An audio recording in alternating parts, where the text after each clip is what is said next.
తారయ. ఆయన ఏం చేస్తాడో తెలుసా అండి?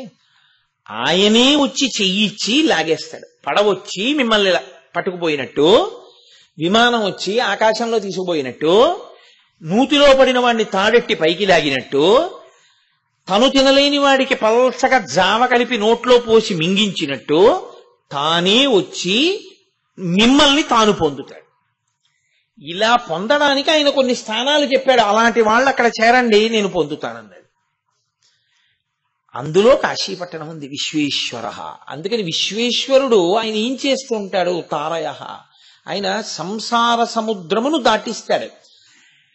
ఎవరు సంసార సముద్రమును దాటలేకపోతున్నారో వాళ్ళు కాశీ వెళ్లి శరీరాన్ని విడిచిపెట్టేయడం అన్నది లోకంలో ఉంది. అలాగే అలా దాటలేకపోతున్నామనుకున్న వాళ్ళు కాశీయే వెళ్లి విడిచిపెట్టాలని లేదు. ఇక్కడ నిలబడి ఇక్కడ శరణాగతి చేసిన ఈశ్వరుడు ఉత్తర క్షణానుగ్రహాన్ని ప్రసరిస్తాడు. అది మీకు చేతనవ్వాలంతే. ఆయనకి అష్టమూర్తి అని ఒక నామం పరమేశ్వరుడికి. అష్టమూర్తి అంటే 8 మూర్తులుగా ఉండేవాడు అని. ఆయనకే అవ్యయ అని ఒక నామం. అవ్యయ అంటే మనందరం ఏ రకమైనటువంటి వికారములను అనుభవిస్తామో ఆ వికారములు ఆయన యందు లేనివాడు కాబట్టి అవ్యయ. మనం చూడండి, పుట్టినది మొట్టమొదటి వికారం అక్కడ ఉంటుంది. అసలు ఒక శరీరాన్ని తీసుకుని ఈ లోకంలోకి వస్తాం కాబట్టి పుట్టినది, పుట్టినది ఉన్నది, ఉన్నది పెరిగినది, పెరిగినది తరిగినది, తరిగినది మార్పు చెందినది, మార్పు చెందినది నశించిపోయినది. కానీ పరమేశ్వరుడికో ఈ వికారాలేమి ఉండవు. ఈ వికారాలేమీ ఉండకుండా ఉన్నటువంటి వాడు కాబట్టి ఆయన ఒక మూర్తిగా ఉండేవాడు కాడు. మూర్తి అన్న మాటని మీరు కొంచెం జాగ్రత్తగా అర్థం చేసుకుంటే, ఏది మీ కంటి చేత చూడడానికి వీలు కాదో, ఏది మీ భావం చేత ఊహించడం కూడా చాలా కష్టమో, అటువంటిది మీ మాంసనేత్రము చేత చూడడానికి వీలైనటువంటి రీతిలో ఒక రూపమును పొంది మీ ఎదురుగుండా వచ్చి కూర్చుంటే దానికి మూర్తి అని పేరు. ఈ మూర్తి అన్న పేరు మనకి ప్రత్యేకించి ఆంధ్రదేశంలో ఉభయ గోదావరి జిల్లాల్లో చాలా ఎక్కువగా కనపడుతుంది. సత్యనారాయణ మూర్తి అన్న పేరు. మూర్తి అంటే సత్యనారాయణ, సత్యమైనటువంటి వాడు, ఏ వికారములు లేనివాడు, ఎప్పుడూ ఉండేవాడు, శాశ్వతుడు, అచ్యుతుడు, నిరంజనుడు. అటువంటి వాడు నారాయణుడు సమస్త జీవులకు ఆధారమైన వాడు మీ కంటికి కనపడేటట్టుగా ఒక రూపమును దాల్చి అక్కడ కూర్చున్నాడు. మూర్తి. మూర్తి అని ఎక్కడ వాడినా అదే అర్థం. ఏది చూడడానికి కుదరదో, ఏది ఊహించడానికి కుదరదో అది ఒక రూపమును తీసుకుని కూర్చుని ఉంటే దాన్ని మనం మూర్తి అని పిలుస్తాం. అవ్యయ అష్టమూర్తి అంటే ఏ వికారములు లేనివాడు కాబట్టి పుట్టినవాడు కాడు, పుట్టినవాడు కాడు, ఒకనాడున్నవాడు కాడు, ఒకనాడు లేనివాడు కాడు, పెరిగేవాడు కాడు, తరిగేవాడు కాదు, నశించిపోయేవాడు కాడు, ఏ వికారములు లేనివాడు, ఎప్పుడూ ఉన్నవాడు, ఎప్పుడూ ఉండేవాడు. వాడు కనపడతాడా అంటే భక్తి బాగా పండిన వాళ్ళకి కనపడతాడు. కనపడడు అని సిద్ధాంతీకరిస్తే అంతకన్నా అన్యాయమైన మాట ఇంకోట్లేదు. మరి దర్శనం చేసిన ఋషులందరి మాట, ఆయన భక్తికి వశుడవుతాడు. కానీ సాధారణంగా ఆయనలో ఉన్నటువంటి చమత్కారం ఒకటి ఉంటుంది. ఆయన విశ్వేశ్వర, అవ్యయుడైనటువంటి వాడు. మీకు అసలు చూడడానికి వీలైన రూపంతో మీకు దొరికేది ఎక్కడ అంటే విశ్వేశ్వరుడిగానే దొరుకుతాడు ఆయన. కాశీ వెళితే విశ్వేశ్వరలింగాన్ని దర్శనం చేశామండి అంటూ ఉంటాం. విశ్వేశ్వరుడు అన్న మాటని మీరు కొంచెం జాగ్రత్తగా అర్థం చేసుకుంటే, ఆయన ఒకటి తయారు చేసి దాన్ని నడిపించేవాడు కాడు. ఇప్పుడు ఈ మైక్ ఉందనుకోండి, దీనికి ఒక యజమాని ఉండి, ఇది నడవడానికి లోపల ఒక విద్యుత్ శక్తి ఉంటే ఇది నడుస్తూ ఉంటుంది. అలా ఎవరు దీనిని కలిగి ఉన్నాడో ఆయన దీనికి ఈశ్వరుడు, ఆయన దీని యజమాని. విశ్వేశ్వరుడు అన్న మాటకి ఏమని అర్థం చెప్పుకోవాలప్పుడు? విశ్వమునకు ఈశ్వరుడై ఈ విశ్వమంతా తనదిగా కలిగిన వాడై ఉండాలి కదండి. అప్పుడు తనదిగా కలిగిన వాడై ఉండాలి అంటే అది వేరు ఆయన వేరు అయి ఉండాలి కదూ. ఈ లాల్చీ నాది, నేను దీనికి ఈశ్వరుడను. కాబట్టి ఈ లాల్చీ నాది అన్నప్పుడు లాల్చీ నేను కానుగా, లాల్చీ నాదిగా కలిగి ఉన్నాను. ఈ పంచ నాది కాబట్టి ఈ పంచ నాదిగా కలిగి ఉన్నాను. ఇచ్చేశారు కాబట్టి ఈ పళ్ళు నావి. కాబట్టి ఇప్పుడు ఈ పళ్ళకి నేను ఈశ్వరుడనై ఉన్నాను. నాదై ఉన్నవి ఈ పళ్ళు, వీటికి నేనే ప్రభుత్వం. నేను తినొచ్చు, ఒకరికి ఇచ్చేయచ్చు, ఆవుకి పెట్టేయచ్చు, నేను ఏమైనా చేయొచ్చు. నేను ఏం చేసినా దాన్ని ప్రశ్న చేసేవాళ్ళేం ఉండరు. విశ్వేశ్వరుడు అన్న మాటలో కూడా విశ్వము ఈశ్వరుడు వేరుపడి ఉంటారా? అలా విశ్వేశ్వరుడు ఆయన కాదు. మీరు కొంచెం జాగ్రత్తగా గమనించండి. ఈ మైకు తయారు చేసిన వాడు ఒకరు ఉండొచ్చు, ఆయన మాత్రం ఈ మైకులో దూరిలేడు. ఒక బండి తయారు చేసిన వాడు ఉండొచ్చు, ఆయన మాత్రం ఆ బండిలో దూరిలేడు. ఈ లాల్చీ బట్ట తయారు చేసిన వాడు ఒకడు ఉండొచ్చు, కానీ ఆయన దీనిలోకి అనుప్రవేశం చెయ్యలేదు. విశ్వేశ్వరుడు విశ్వమునందే ఉన్నాడు. యథార్థమునకు ఆయనే విశ్వముగా ఉన్నాడు. ఆయన దీనిని తనదిగా కలిగి ఉన్నవాడు కాడు, ఆయనే ఇదిగా ఉన్నాడు, విశ్వముగా కనపడుతున్నాడు. ఆయన లేకపోతే అసలు ఈ విశ్వము లేదు. మీకు నేను బాగా ఇంకా అర్థమయ్యేటట్టు చెప్పాలి అంటే, నేను కొంచెం గోధుమ పిండి మీకు ఇచ్చి, అయ్యా నేను ఉపన్యాసం చెప్పి వచ్చేటప్పటికి నాకు 4 పూరీలు చేసి పెట్టండి అన్నాను. నేను అట్నుంచి వచ్చేటప్పటికి ఉపన్యాసం చెప్పి వచ్చేటప్పటికి మీరు 2 చపాతీలు చేశారు. ఏమమ్మా పూరీలు చేసి పెట్టమన్నాను? పూరీ చేయడానికి ఏదో కుదరలేదులేండి, ఆ నూనె సరిగ్గా లేదు, అందుకని చపాతీ విశేషం అన్నారు. ఇప్పుడు గోధుమ పిండి అంటూ ఉంటే పూరీ చేద్దాం అనుకుని చేయకుండా చపాతీ చేసుకోవచ్చు. కానీ నేను గోధుమ పిండి ఇవ్వకుండా పూరియో చపాతీయో నీ ఇష్టం వచ్చింది చెయ్యన్నాను. చేయగలరా? అలా చేయడం కుదరదు. గోధుమ పిండి ఉంటే చెయ్యొచ్చు, గోధుమ పిండి లేకుండా పూరీ లేదు చపాతీ లేదు, రెండూ రావు. గోధుమ పిండియే పూరి అయినది. తత్తమ్మ అసి అది ఇది అయి ఉన్నది. పూరి ఏది అంటే నేనిచ్చిన గోధుమ పిండే పూరి. అందుకని యథార్థమునకు అది పూరి అని కొత్త పేరు సంతరించుకుంది, నామమును సంతరించుకుంది. నామమును ఒక పేరు సంపాదించుకుందేమో కానీ అందులో ఉన్నది మాత్రం గోధుమ పిండే. ఒకవేళ దాన్ని చపాతీ చేస్తే అప్పుడు ఉన్నది గోధుమ పిండే. అలా ఈశ్వరుడే ఇన్ని నామరూపములతో అంతటా నిండి ఉన్నాడు. అయితే వచ్చిన పెద్ద సమస్య ఎక్కడొస్తుందో తెలుసా అండి? ఆయనే అంతటా ఉండి ఆయనే నడిపిస్తూ ఉంటాడు. మధ్యలో అడ్డొచ్చేదాని పేరు తిరోధానము అంటారు. మనం సాధారణంగా 3 సంబంధం కలిగి ఉంటాం. సృష్టి, స్థితి, లయ. ఈ మాటలు ప్రతి వాళ్ళకి తెలిసి ఉంటాయి. సృష్టి ఉత్పత్తి చేయడం, స్థితి అది ఉండడం, లయ అది పడిపోవడం. ఇవి కాకుండా 2 ఉంటాయి, తిరోధానము అనుగ్రహము అని 2 మాటలు. తిరోధానము అంటే ఉన్న వస్తువు ఉన్నట్లు కనపడకుండా చేయుట. అలా చెయ్యగలిగిన ప్రబలమైన శక్తి మాయ.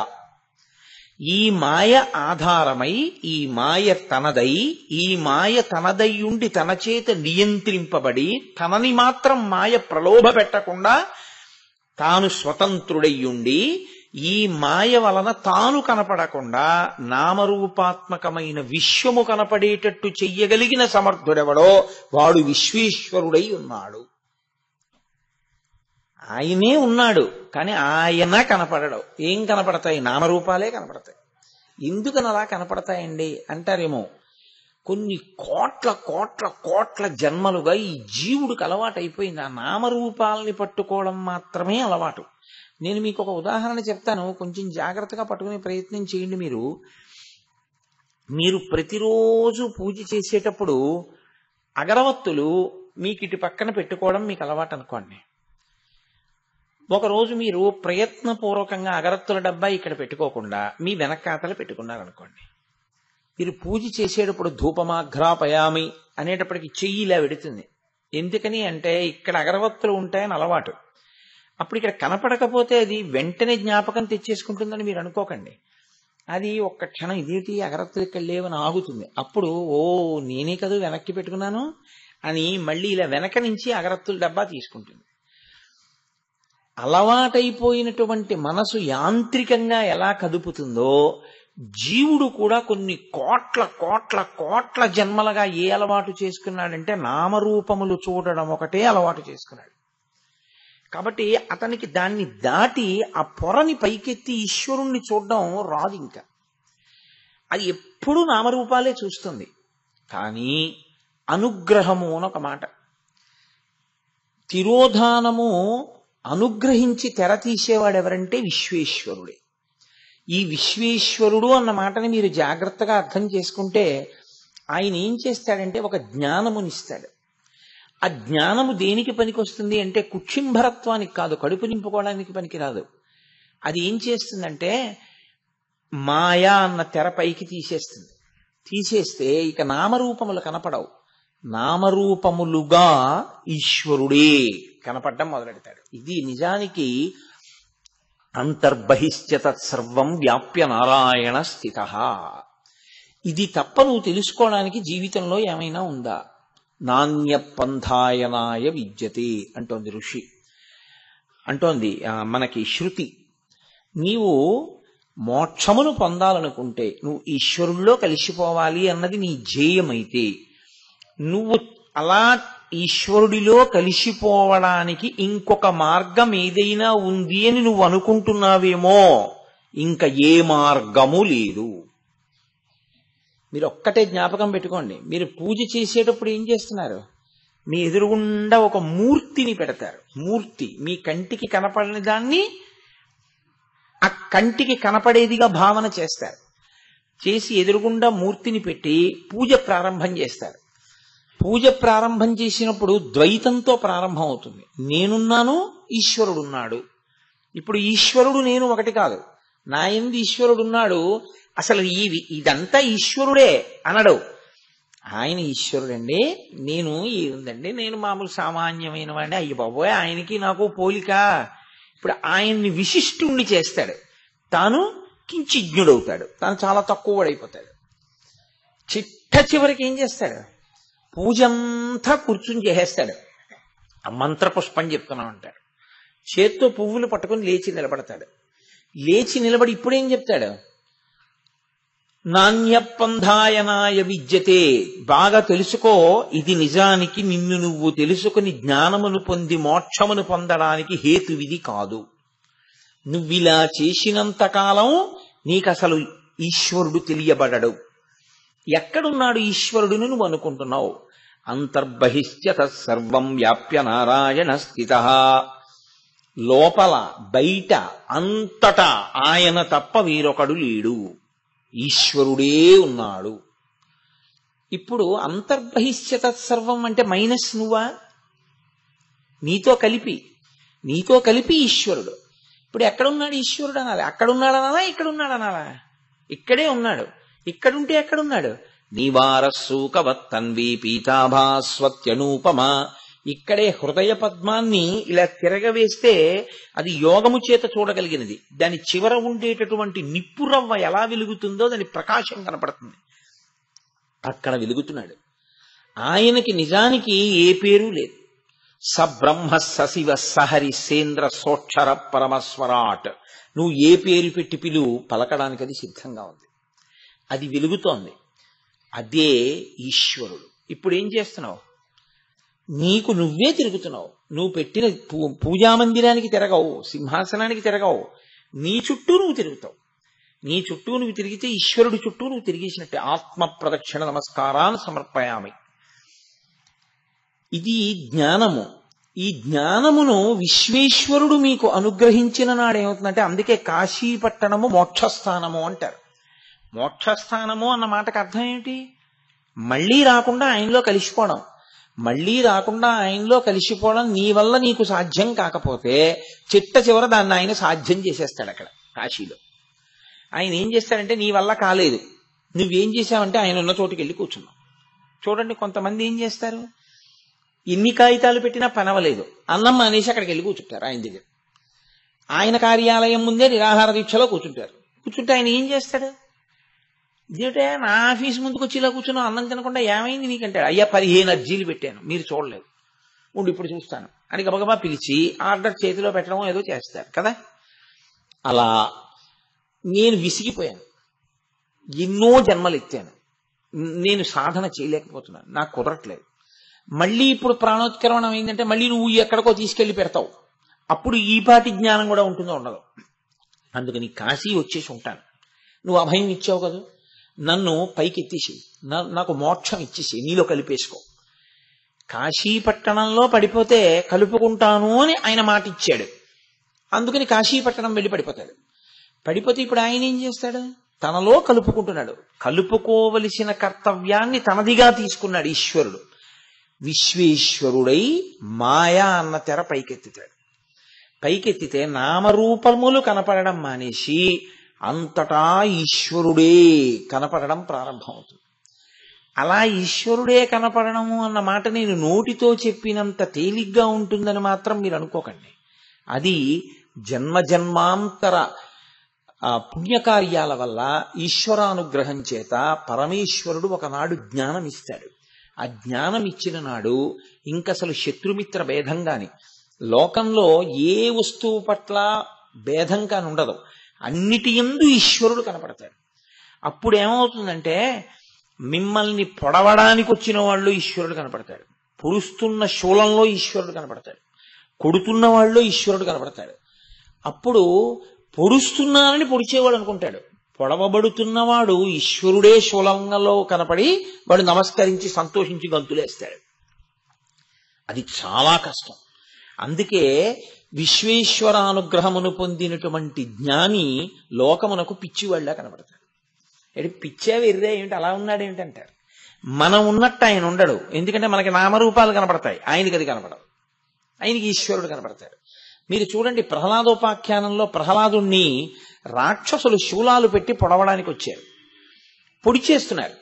పొడి చేస్తుంటే ఏం చేయాలండి, సహజంగా లోకంలో ఎవరికైనా ఎన్ని ఉపన్యాసాలు చెప్పనివ్వండి, లోపల అనుభవం అన్నది ఏర్పడినప్పుడు ఏమవుతుందంటే అలా శూలం పెట్టి పొడుస్తుంటే ఇలా చేతులు అడ్డు పెట్టుకుంటాడు కదండి. కనీసం ఆయన ఏం చేశాడు, తన్ను నిశాచరుల్ పొడవ దైత్యకుమారుడు మాటిమాటికో పన్నగశాయివో ధనుజభంజనావో జగదీశావో సర్వాపన్న శరణ్య అనుచు నుతించు కాని తాకందుల నీరుతాడు భయకంప సమేతుడు కాడు భూవరా.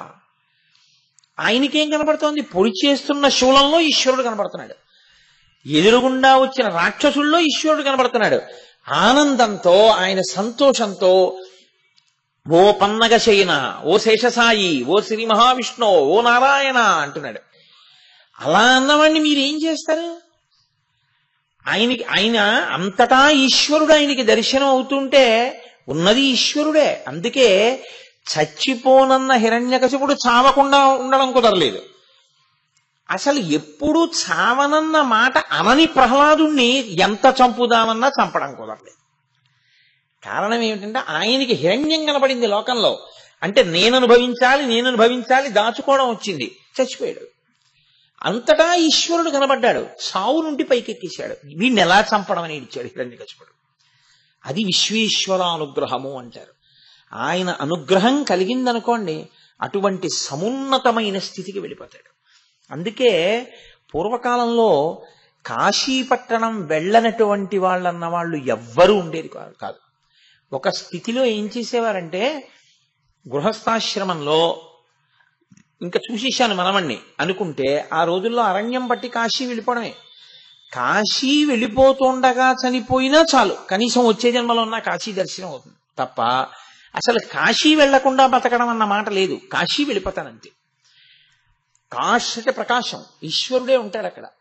కాబట్టి ఆ కాశీయందు విశ్వేశ్వరుడు ఉన్నాడు అంటే విశ్వముగా ఉన్నవాడెవరున్నాడో వాడే విశ్వేశ్వరుడుగా కాశీపట్టణంలో మీకు కనపడతాడు. అంతటా నామరూపాలుగా ఉన్నవాడు ఒక గుర్తుగా అక్కడ కనపడతాడు. అది విశ్వేశ్వర లింగము. అందుకని ఆయన ఏమిటి, ఇదంతా తనదిగా కలవాడంటే వేరై ఉన్నవాడు కాకుండా తాను వీటిగా ఉన్నవాడు, కానీ తాను కనపడనివాడు, తాను మాయా అన్న పొరని పైకెత్తితే తాను కనపడేవాడు, ఇన్ని శక్తులు తన యందు నిబిడీకృతమైన వాడు కాబట్టి విశ్వేశ్వరుడు. అందుకే వేదం ఏమంటుందో తెలుసా అండి? నేను ఈశ్వరుడు ఎక్కడున్నాడు చెప్తాను, కానీ ఈశ్వర దర్శనం మాత్రం నేను చేయించలేను. వేదం కూడా అదే అంటుంది. ఎందువల్ల? ఒక్కటే కారణం. విశ్వేశ్వరునకు ఉండేటటువంటి లక్షణం, మీరు ఇక్కడ ఉంటాడు అని తెలుసుకున్నంత మాత్రం చేత ఆయన దర్శనం మీకు అవ్వాలి అని ఏం లేదు. అందుకే కాశీ వెడతారు, కానీ విశ్వేశ్వర దర్శనం కాకుండా వెనక్కి వచ్చేసే వాళ్ళు ఉంటారు. ఆయన అనుగ్రహము లేకపోతే ఆయన దర్శనం ఉండదు లోకంలో. ఒక్క ఈశ్వరుడి విషయంలో మాత్రం అందుకే ఎప్పుడూ ఏమనాలో తెలుసా అండి? నేను దర్శనం చేశాను అనకూడదు, ఈశ్వరుడు దర్శనం ఇచ్చాడు అనాలి. మీకు అంతవరకు ఎందుకండి? హనుమ కన్నా ప్రాజ్ఞులున్నారా? అయిందా సీతమ్మ దర్శనం? నేను వెడుతున్నాను సీతమ్మ దర్శనానికి అన్నారు, అయిందా? ఆఖరికి ఏమన్నారు ఆయన సుందరకాండలో? నేను చేయడం ఏమిటమ్మా, నేను కాదు. నమోస్తు రామాయ సలక్ష్మణాయ దేవ్యై చ తస్యై జనకాత్మజాయ్. చూద్దాం అనుకుంటే కనపడిందా జనకుడికి? ఆయనకి దర్శనం ఇవ్వాలనుకుంది, దర్శనమిచ్చి జానకైంది. అలా సీతమ్మ ఇప్పుడు నాకు దర్శనమిచ్చి హనుమ దర్శనం చేశారనేటటువంటి కీర్తి నాకు ఇవ్వాలన్నారు, దర్శనమిచ్చింది. ఈశ్వర దర్శనము మన ప్రయత్నంతో అవదు. అలా ఈశ్వర దర్శనానికి ఇది చేస్తే అవుతుంది అని లోకంలో ఏం లేదు. మీరు భక్తితో మీ కార్యాన్ని చేసుకుంటూ వెళ్ళిపోగా భక్తి పండిపోతే ఆయన ఏం చేసేస్తాడంటే తెరపైకి ఎత్తేస్తే నామరూపాత్మకముగా కనపడేటటువంటి జగత్తులో విశ్వమునందు విశ్వనాథుడు దర్శనమవుతాడు, విశ్వమునందు విశ్వేశ్వరుడు దర్శనమవుతాడు. అందుకే లోకంలో మీరు ఒక మాట చాలా జాగ్రత్తగా గుర్తుపెట్టుకోవాలి. 4 మాటలు ఎప్పుడు ఉంటాయి. ఈ 4 మాటలను మర్చిపోతే, ఈ 4 మాటల వెనక ఉన్న సిద్ధాంతాన్ని మీరు మర్చిపోతే మనుష్య జన్మ యొక్క ప్రయోజనాన్ని సాధించుకోలేడు, కష్టమైపోతుంది. ఎందుకో తెలుసా అండి? 1 తను, 2 కరణ, 3 భువన, 4 భోగ. ఈ 4 వల్లే దీక్షలు వస్తాయి. 1 తను, తను అంటే ఈ శరీరం. కరణ అంటే పంచేంద్రియాలు, మనస్సు, చిత్తము, బుద్ధి, అహంకారము. భువన బయట ఉన్నటువంటి సమస్తమైనటువంటి భువనము అంటే ఈ ప్రపంచమంతా. భోగ అంటే అందులోని సుఖస్థానములు, సుఖస్థానము దుఃఖస్థానము కూడా. 4 ఈశ్వరుడు ఎప్పుడూ ఇస్తూ ఉంటాడు. మీరు ఎప్పుడూ ఇది గుర్తుపెట్టుకోవాలి. నీకు శరీరం ఒక్కటి ఇచ్చి విడిచిపెట్టడు ఆయన, 4 ఏకకాలమును అందిస్తూ ఉంటాడు. అది విశ్వేశ్వర సిద్ధాంతం అంటే. విశ్వేశ్వరుడు అన్న మాటని చాలా జాగ్రత్తగా మీరు పట్టుకోవాల్సి ఉంటుంది. 1 తను, నాకు ఈ శరీరం ఇచ్చాడు, మీకు ఆ శరీరం ఇచ్చాడు, వాళ్ళకి ఆ శరీరం ఇచ్చాడు, దీనికి ఈ శరీరం ఇచ్చాడు, దానికి ఆ శరీరం ఇచ్చాడు, దీనికి ఈ శరీరం ఇచ్చాడు, దీనికి ఈ శరీరం ఇచ్చాడు, దీనికి ఈ శరీరం ఇచ్చాడు. ఆయన ఇన్ని శరీరములను ఇచ్చాడు. తను, ఇందులో ఈ శరీరము నాకు కావాలని నేను అడిగితే వచ్చిందా? మీరు ఒక్కటే కొంచెం జ్ఞాపకం పెట్టుకోవాలి. నేను ఇలా పుడతాను, నేను ఇంత పొడుగ్గా ఉండాలి, నేను ఇంత లావుగా ఉండాలి, నేను ఇలా ఉపన్యాసాలు చెప్పాలి, నేను ఇలా ఉండాలి అని నేనేమైనా అడిగానా ఈశ్వరుణ్ణి? నేనేం అడగలేదు. నేను అడిగింది నిజమైతే చాలా మంది తమకు ఇష్టమైన వాళ్ళు ఎలా ఉంటారో అలా ఉండేవారు ఈ పాటికి కాదు. కానీ అలా ఎందుకు లేరు? ఇది మనం తెచ్చుకున్నది కాదు, ఈశ్వరుడు ఇచ్చింది. దీనిలో కరణమును కూడా ఆయనే పెట్టాడు. మనోబుద్ధి చిత్తాహంకారములను, జ్ఞానేంద్రియములను, భువనమును ఆయనే పెట్టాడు, భోగమును ఆయనే పెట్టాడు. అందులో ఒకటి ఇందులోకొస్తే భోగం అవుతుంది. మీరు కొంచెం జాగ్రత్తగా గుర్తుపెట్టుకుంటే అంతే. దాని వలన మీ మనసు తృప్తి పొందుతుంది. లేకపోతే ఎప్పుడూ తృప్తి అన్న మాట ఉండదు, భోగం అన్న మాట రాదు. భోగము అంటే ఏమిటో తెలుసా అండి? అది మీ అనుభవములోనికి వచ్చుట. అప్పటి వరకు భోగం ఉండదు. నాకు బందర్ లడ్డూ తినాలనుంది, తెచ్చి ఇక్కడ పెట్టారనుకోండి, నాకు భోగం అవ్వదు.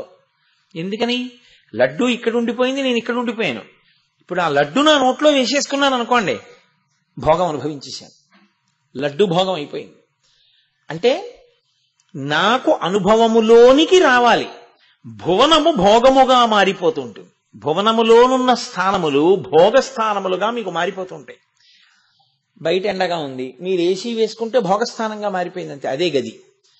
మీకు ఆకలేసింది, ఈ అరటిపండు నేను తినేస్తే నాకు భోగంగా మారిపోయింది. నాకు దాహం వేసింది, ఇన్ని నీళ్లు తాగేస్తే నా దాహం తీరిపోయింది, భోగంగా మారిపోయింది. ఒక్కటి జ్ఞాపకం పెట్టుకోండి జాగ్రత్తగా, అసలు ఈశ్వరుడు ఎందుకు ఈ నాలుగింటిని ఇలా ఇవ్వడం? నాలుగు తానే. కానీ నా స్థాయిలోకి వచ్చేటప్పటికి ఏమవుతుందో తెలుసా అండి, ఎప్పుడూ నాకన్నా మూడు వేరుగా ఉంటాయి. వేరుగా లేకపోతే మీకు భోగం ఉండదు. చాలా జాగ్రత్తగా పట్టుకోవాల్సి ఉంటుంది. మరి మీకు అర్థమయ్యేట్లు నేను చెప్పగలుగుతున్నానో లేదో, నా కరణము అంటే నాకు ఈ మనసు, బుద్ధి, చిత్తము, అహంకారము, నా జ్ఞానేంద్రియములు పనిచేస్తుంటే నేను భోగాన్ని అనుభవిస్తూ ఉంటాను. భువనం ఉండాలి, భోగం ఉండాలి, తను ఉండాలి, కరణం ఉండాలి. మీరొక్కటి జాగ్రత్తగా కొంచెం పట్టుకునే ప్రయత్నం చేయండి. ఏమి చేద్దామని ఈశ్వరుడు యొక్క ప్రయత్నం. ఎందుకు ఈ నాలుగు ఇచ్చినట్టు? పాడైపోట్లా మనం? ఇది ఇచ్చాడు, ఇంద్రియాలు ఇచ్చాడు, కాబట్టి నేనేం చేస్తున్నాను? కనబడ్డవన్నీ చూస్తూ ఉంటాను. ఆఖరికి నా చూపు ఎక్కడో నిలబడుతుంది, ఇది నేను అనుభవిస్తే బాగుండు. అప్పుడు అనుభవించడం అన్న మాటకు అర్థం ఏమిటి? ఇది తృప్తి పొందాలి, ఇది దాంతో సంగమంలోకి వెళ్ళాలి, వెళ్ళి అది నాలోకి ప్రవేశించాలి. ప్రవేశించి నా మనసు తృప్తి పొందితే అప్పుడు నాకు తృప్తి. కాబట్టి నేనేం చేస్తాను? కనపడ్డదాన్ని, నాకు కంటికి నదరగా కనపడిన దాన్ని నా దానిగా చేసుకుంటాను. యాపిల్ పండు తినేయాలనిపించింది, తినేస్తాను. ఓ నేరేడు పండు తినాలనిపించింది, తినేస్తాను. అరే అది ఈశ్వరార్పణం చెయ్యలేదు, దోషాన్ని నేను పట్టించుకోను. ఇప్పుడు మరి ఈశ్వరుడు ఎందుకు సృష్టించినట్టు ఈ నాలుగు? అసలు ఈ నాలుగు ఈశ్వరుడు ఇవ్వకపోతే గొడవే లేదు కదండి. ఇవి ఇవ్వబట్టి కదా. ఏదో భోగం అనుభవించాను అనుకోండి, అన్నా నువ్వు ఎందుకు రా పని చేశావు? నువ్వు ఆ పని చేశావు కాబట్టి నీకు పాపం వేసేస్తున్నాను, పో, రేపు పొద్దున చీమగానో ఏగ్గానో పో అంటున్నాడు. ఎందుకు ఈ నాలుగు? ఇక్కడే మీరు కొంచెం జాగ్రత్తగా పట్టుకోవాలి. ఈ నాలుగు ఎందుకు ఇస్తాడో తెలుసా అండి? పర్వతాలు పడిపోయినట్టు పడిపోయి ఉంటాయి మనం చేసిన పాపరాశులు, సంచితం అంటారు దాన్ని, అలా పడిపోయి ఉంటుంది. దాని నుంచి తప్పుకోవడానికి కావలసినటువంటి సాధనముగా దీన్ని ఇచ్చి పంపిస్తాడు. దాని నుంచి తప్పుకోవడానికి ఇదే సాధనం. దీంతో ఏం చెయ్యొచ్చు అంటే, భువనమునందున్నటువంటి భోగములను మీరు ఈశ్వరుడు చెప్పిన పద్ధతిలో అనుభవిస్తూ ఇవన్నీ విశ్వమంత విశ్వేశ్వరుడే అని గుర్తించి మర్యాదతో ప్రవర్తించడం అలవాటైతే మీ భక్తి వలన వస్తున్నటువంటి పుణ్యకర్మ ఒకనాడు జ్ఞానమునకు కారణమవుతుంది. జ్ఞానము కలిగిన ఉత్తర క్షణంలో సంచిత కర్మ దగ్ధమైపోతుంది. పుణ్యము పాపము కూడా దగ్ధమవుతాయి. దగ్ధమైన ఉత్తర క్షణంలో ఇక మళ్ళీ మీరు పుట్టవలసినటువంటి అవసరం ఇక ఉండదు. అప్పుడు ఈ తనువు, కరణము, భువనము, భోగము నాలుగు పోయి ఈ నాలుగుగా ఉన్నవాడెవడో వాడిలోకి మీరు లీనమైపోతారు. అందుకు ఇది ఇచ్చాడు. కానీ తిరోధానము అన్న మాటకు అర్థం ఏంటో తెలుసా అండి? అడ్డంగా ఓ తెర పడిపోతుంది. మనం ఏం చేస్తామంటే, అరే మనం ఆయన చెప్పినట్టు చేసి ఆయనలో కలిసిపోదామండం మానేసి కంటికి కనపడనివన్నీ అనుభవించాలనేటటువంటి మాయకి వశులం అయిపోయి ఈశ్వరాజ్ఞని ధిక్కరించి ఈశ్వరుడు ఎందుకు ఇచ్చాడో మర్చిపోయి మళ్ళీ భోగాల కోసమే వెంపర్లాడడం మొదలు పెడతాం. ఆ వెంపర్లాడడంలో ఏం చేస్తామంటే ధర్మపదాన్ని వదిలిపెట్టేస్తాం. వదిలిపెట్టేగానే మళ్ళీ పాపము, పుణ్యము ఇది ఇచ్చినా ఉపయోగం లేకుండా పోతుంది. పోతే ఈశ్వరుడు ఏం చేయాలి? నువ్వు ఉపయోగించుకోలేకపోయావు కాబట్టి మళ్ళీ అధోజన్మలలోకి వెళ్ళిపోవలసి ఉంటుంది. ఇలా వెళ్ళిపోకుండా కాపాడడం కోసమే ఆయన ఏం చేస్తాడంటే, ఒక్కొక్కసారి తారకః, తారయః అని ఆయనకి పేరు. మీరు ఎక్కడో అక్కడ విసుగు అన్నది ఒకటి వచ్చిందనుకోండి, కొంచెం నేను చెప్పేది మీరు ఇవాళ కాస్త సావధానంగా పట్టుకోవాల్సి ఉంటుంది విషయాన్ని. విసుగు అన్నది ఒకటి రావాలి. అసలు ఆ విసుగు అన్నది రాలేదనుకోండి, చాలా సంతోషంగా ఉంటుంది చేసేది. మీరు అలా వెళ్ళిపోతున్నారు రహదారి మీద, మీ కారు టైర్ పంక్చర్ అయిపోయింది, మీరు వెళ్ళాలి కానీ కారు టైర్ పంక్చర్ అయిపోయింది. ఇప్పుడు ఇంకొక కారు, ఇంకొక స్టెఫినీ టైర్ దానికి వేసుకోవాలి, ఈ టైర్ ఇప్పేయాలి. మీకు రాదు, మీరు ఎవరిని అడగరు. మీరు ఎడతారా? ఎక్కడికన్నా పెడతారా? మీరు ఇంకో బస్సు ఎక్కరు, ఇంకో కారు ఎక్కరు. మీరు ఎవరిని ఆపి అయ్యా నాకు ఈ కారు టైర్ వేయడం రాదు, నా కారు టైర్ పాడైపోయింది, కొంచెం టైర్ వేసి పెడుతురు అని అడగరు. అందులోనే కూర్చున్నారు స్టీరింగ్ కట్టుకుని. వెళ్తారా ఎక్కడికన్నా? ఎక్కడికి వెళ్ళరు. అట్టే మాట్లాడితే అందులోనే చచ్చిపోతారు కూడా కదండి, అన్నపానాదులేవి. అందుకే అప్పుడేం చెయ్యాలంటే సహాయం అడగవలసి ఉంటుంది మీరు కాదు. ఈ సహాయం అడిగేటటువంటి ప్రక్రియని, అంటే విసుగొచ్చింది, ఏ దిక్కుమాల కారు, ఈ కారుకు బయలుదేరాను, ఈ కారేమో మధ్యలో చక్రం ఊడిపోయింది, ఇదేమో వేయడం రాదు, ఇప్పుడు ఎలాగా? ముందు విసుగొచ్చి విసుగులోంచి ఎవరినో అపేక్షించాలనేటటువంటి బుద్ధి పుట్టాలి. తారయ అన్నమాట ఆయన ఉద్ధరించేస్తాడని మీరు అనకూడదు. ఎప్పుడు ఉద్ధరించేస్తాడండి మిమ్మల్ని? ఎప్పుడు సంసారాన్ని ఆయన దాటించేస్తాడు? మీకు దాటడం రాకపోతే, రాదని మీరు ముందు ఒప్పుకోవాలి కదండి. 10 మంది గంగానది ఒడ్డుకి వెళ్ళారండి. 3 బట్టలు ఇప్పేసి ఓ ప్లాస్టిక్ కవర్లో పెట్టేసుకుని ఓ తాడేసి కట్టేసుకుని ఈదుకుంటూ వెళ్ళిపోతున్నారండి. మీరు కూడా బట్టలు ఇప్పేసి ఓ ప్లాస్టిక్ కవర్లో పెట్టేసుకుని నడుము కట్టేసుకుని ఈదుతారా? మీకు రాదు ఈత. మీరేం చేస్తారు అప్పుడు? అరే వాడికి ఈత వచ్చినా హాయిగా ఈత కొట్టుకుంటూ వెళ్ళిపోతున్నారు మాట్లాడుకుంటూ. మనం ఏం చేస్తాం? ఓ పడవ కోసం నించుంటాం. ఓ పడవ వచ్చింది, మీరు ఆ పడవ ఎక్కి వెళ్ళిపోతారు. పడవని ఆధారం చేసుకుని ఎలా నదిని దాటారో, ఏ ఈశ్వరుడి మాయని మీరు దాటలేకపోతున్నారో సాధన చేత, ఆ ఈశ్వరుడికే చెప్పి నా వల్ల కాదయా నువ్వే నన్ను తరింప చెయ్యి అని శరణాగతి చేస్తే ఆయనే మిమ్మల్ని పొందడాన్ని కూడా అనుగ్రహమే అంటారు. ఆ స్థాయిలో ఏమవుతుందంటే మీరు నిజాయితీతో చెప్పవలసి ఉంటుంది, అది శరణాగతి. కానీ అక్కడ చాలా చాలా నిజాయితీ అవసరం అయి ఉంటుంది. అందులో ఇంకా మొహమాట పడకూడదు. మీరు ఈశ్వరుడి దగ్గరికి వెళ్ళి చెప్పేసేయాలి. ఎక్కడ మీరు లొంగిపోతున్నారో మీరు ఈశ్వరుడికి చెప్పాలి. అసలు సాధకుని యొక్క గొప్పతనం అంతా అక్కడ ఉంటుంది. అది తెలియని సాధన ఏదో కళ్ళకు గంతలు కట్టుకు తిరిగినట్టు ఉంటుంది. అందుకే ఆయన దగ్గరికి వెడితే సర్వోపాయ పరిత్యాగమును చేస్తాడు. అంటే నేనుగా ఈ మనసుని ఇంకా గెలవలేకపోతున్నాను. అది ఏం చేస్తోందంటే నువ్వు ఇచ్చిన తనువు, నువ్వు ఇచ్చిన కరణము భువన భోగముల యందు ఆసక్తితో ఉండిపోతున్నాయి. నిన్ను చూసే ప్రయత్నం చేయట్లేదు, నువ్వు చెప్పినట్టు వింటలేదు, మళ్ళీ పాడైపోతాను. నువ్వే ఏం చేస్తావో తెలుసా? నిన్ను పొందలేని నా అశక్తతని తెలుసుకొని నువ్వు నన్ను పొందేసేయి. అది శరణాగతి అంటారు. రుక్మిణీదేవి ఏమంది? నేను నిన్ను పొందలేను, నువ్వు నన్ను పొంది. అప్పుడు ఆయన ఏం చేశాడు? ఆయనే ఆవిడ్ని పొందేశాడు. శరణాగతి ఎందుండే లక్షణం ఏమిటంటే మీరు ఎక్కడ ఇబ్బంది పడుతున్నారో ఈశ్వరుడికి చెప్పేస్తారు. అందులో మొహమాటం ఉండకూడదు. దూర్జటి వెళ్ళి చెప్పుకున్నాడు. ఈశ్వర ఆయన రాయల వారిని కూడా తను రాసిన పద్యంతో కావాలంటే రాజుని విమర్శించగలడు. కానీ ఆయనకున్న ఒకే ఒక లోపం ఏమిటంటే ఆయన స్త్రీ సుఖం నుంచి బయటికి రాలేకపోయాడు ఆయన పద్యాల్ని బట్టి. కాబట్టి చెప్పేశాడు ఆయన, రోషీరోయదు కామినీ జనుల తారుణ్యోరు సౌఖ్యంబులన్ వాసీబాయదు పుత్రమిత్ర ధన సంపద్భ్రాంతి వాంఛాలతల్ కుషీకోయదు నామ నంబకట నీకున్ ప్రీతిగా సత్క్రియలు చేసి చేయదు దీని తుళ్ళన చవే శ్రీకాళహస్తీశ్వర అన్నాడు. ఇప్పుడు తారయ ఆయన ఏం చేస్తాడో తెలుసా అండి?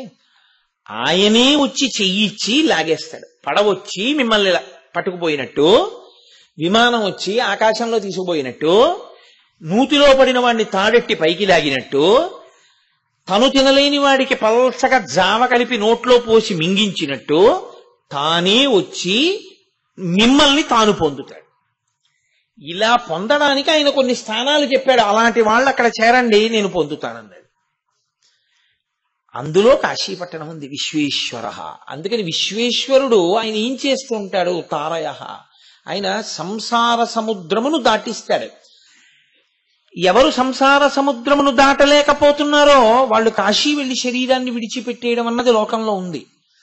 అలాగే అలా దాటలేకపోతున్నామనుకున్న వాళ్ళు కాశీయే వెళ్లి విడిచిపెట్టాలని లేదు. ఇక్కడ నిలబడి ఇక్కడ శరణాగతి చేసిన ఈశ్వరుడు ఉత్తర క్షణానుగ్రహాన్ని ప్రసరిస్తాడు. అది మీకు చేతనవ్వాలంతే. మీరు ఈశ్వరుడి దగ్గరికి వెళ్ళి మనం చేసేటటువంటి పనిలో ఉండే పెద్ద ఇబ్బంది ఏమిటో తెలుసా అండి? నటన జీవితంలో అంతర్భాగంగా అయిపోతుంది మనకి. ఎప్పుడు త్రికరణ శుద్ధి అని ఒకటి ఉంటుంది శాస్త్రంలో. ఏమిటంటే మనుష్యుడు అలా ఉండాలి అంటుంది. తానేది మాట్లాడాడో అది చెయ్యాలి, ఏది చేస్తున్నాడో అదే చెప్పాలి, మనసు దాని మీద ఉండాలి. కాబట్టి నోటితో చెప్పేది, మనసులో ఆలోచించేది, తాను చేసేది మూడు ఏకీకృతమైతే త్రికరణ శుద్ధి అంటారు. కానీ మనకేమవుతుందంటే ఈ మూడు ఎప్పుడు ఎగుడు దిగుడుగానే ఉంటాయి. నోటితో చెప్పేదోటి, తను చేసేదోటి, మనసుతో ఆలోచించేదోటి, మూడు విడిపోతుంటాయి. ఎప్పుడు మూడు ఒక గీత మీద నిలబడవు. రామో దీర్ణాభిభాషతే అంటాడు ఆయన రామాయణంలో. నాకు రెండు మాటలు తెలియవమ్మా అంటాడంటే నేను మనసులో ఏమనుకుంటున్నానో, నేను ఏది చేద్దాం అనుకుంటున్నానో అదే చెప్తాను తప్ప నేను ఒకటి చెప్పి ఇంకొకటి చేయడం అన్నది నాకు రాదమ్మా అన్నాడు. అది రాముడి యొక్క లక్షణం, ఆయన శీలం, ఆయన స్వభావం. అది మనకొక స్వభావం ఉంటుంది. మనం అనుకున్నది చెయ్యం, మనం చేసేది చెప్పం. మూడు ఎప్పుడు ఎగుడు దిగుడు అవుతాయి. ఈ మూడు ఎగుడు దిగుడు అయిపోవడం వల్ల వచ్చేటటువంటి నష్టం ఏమిటంటే నటుడు అంటాడు.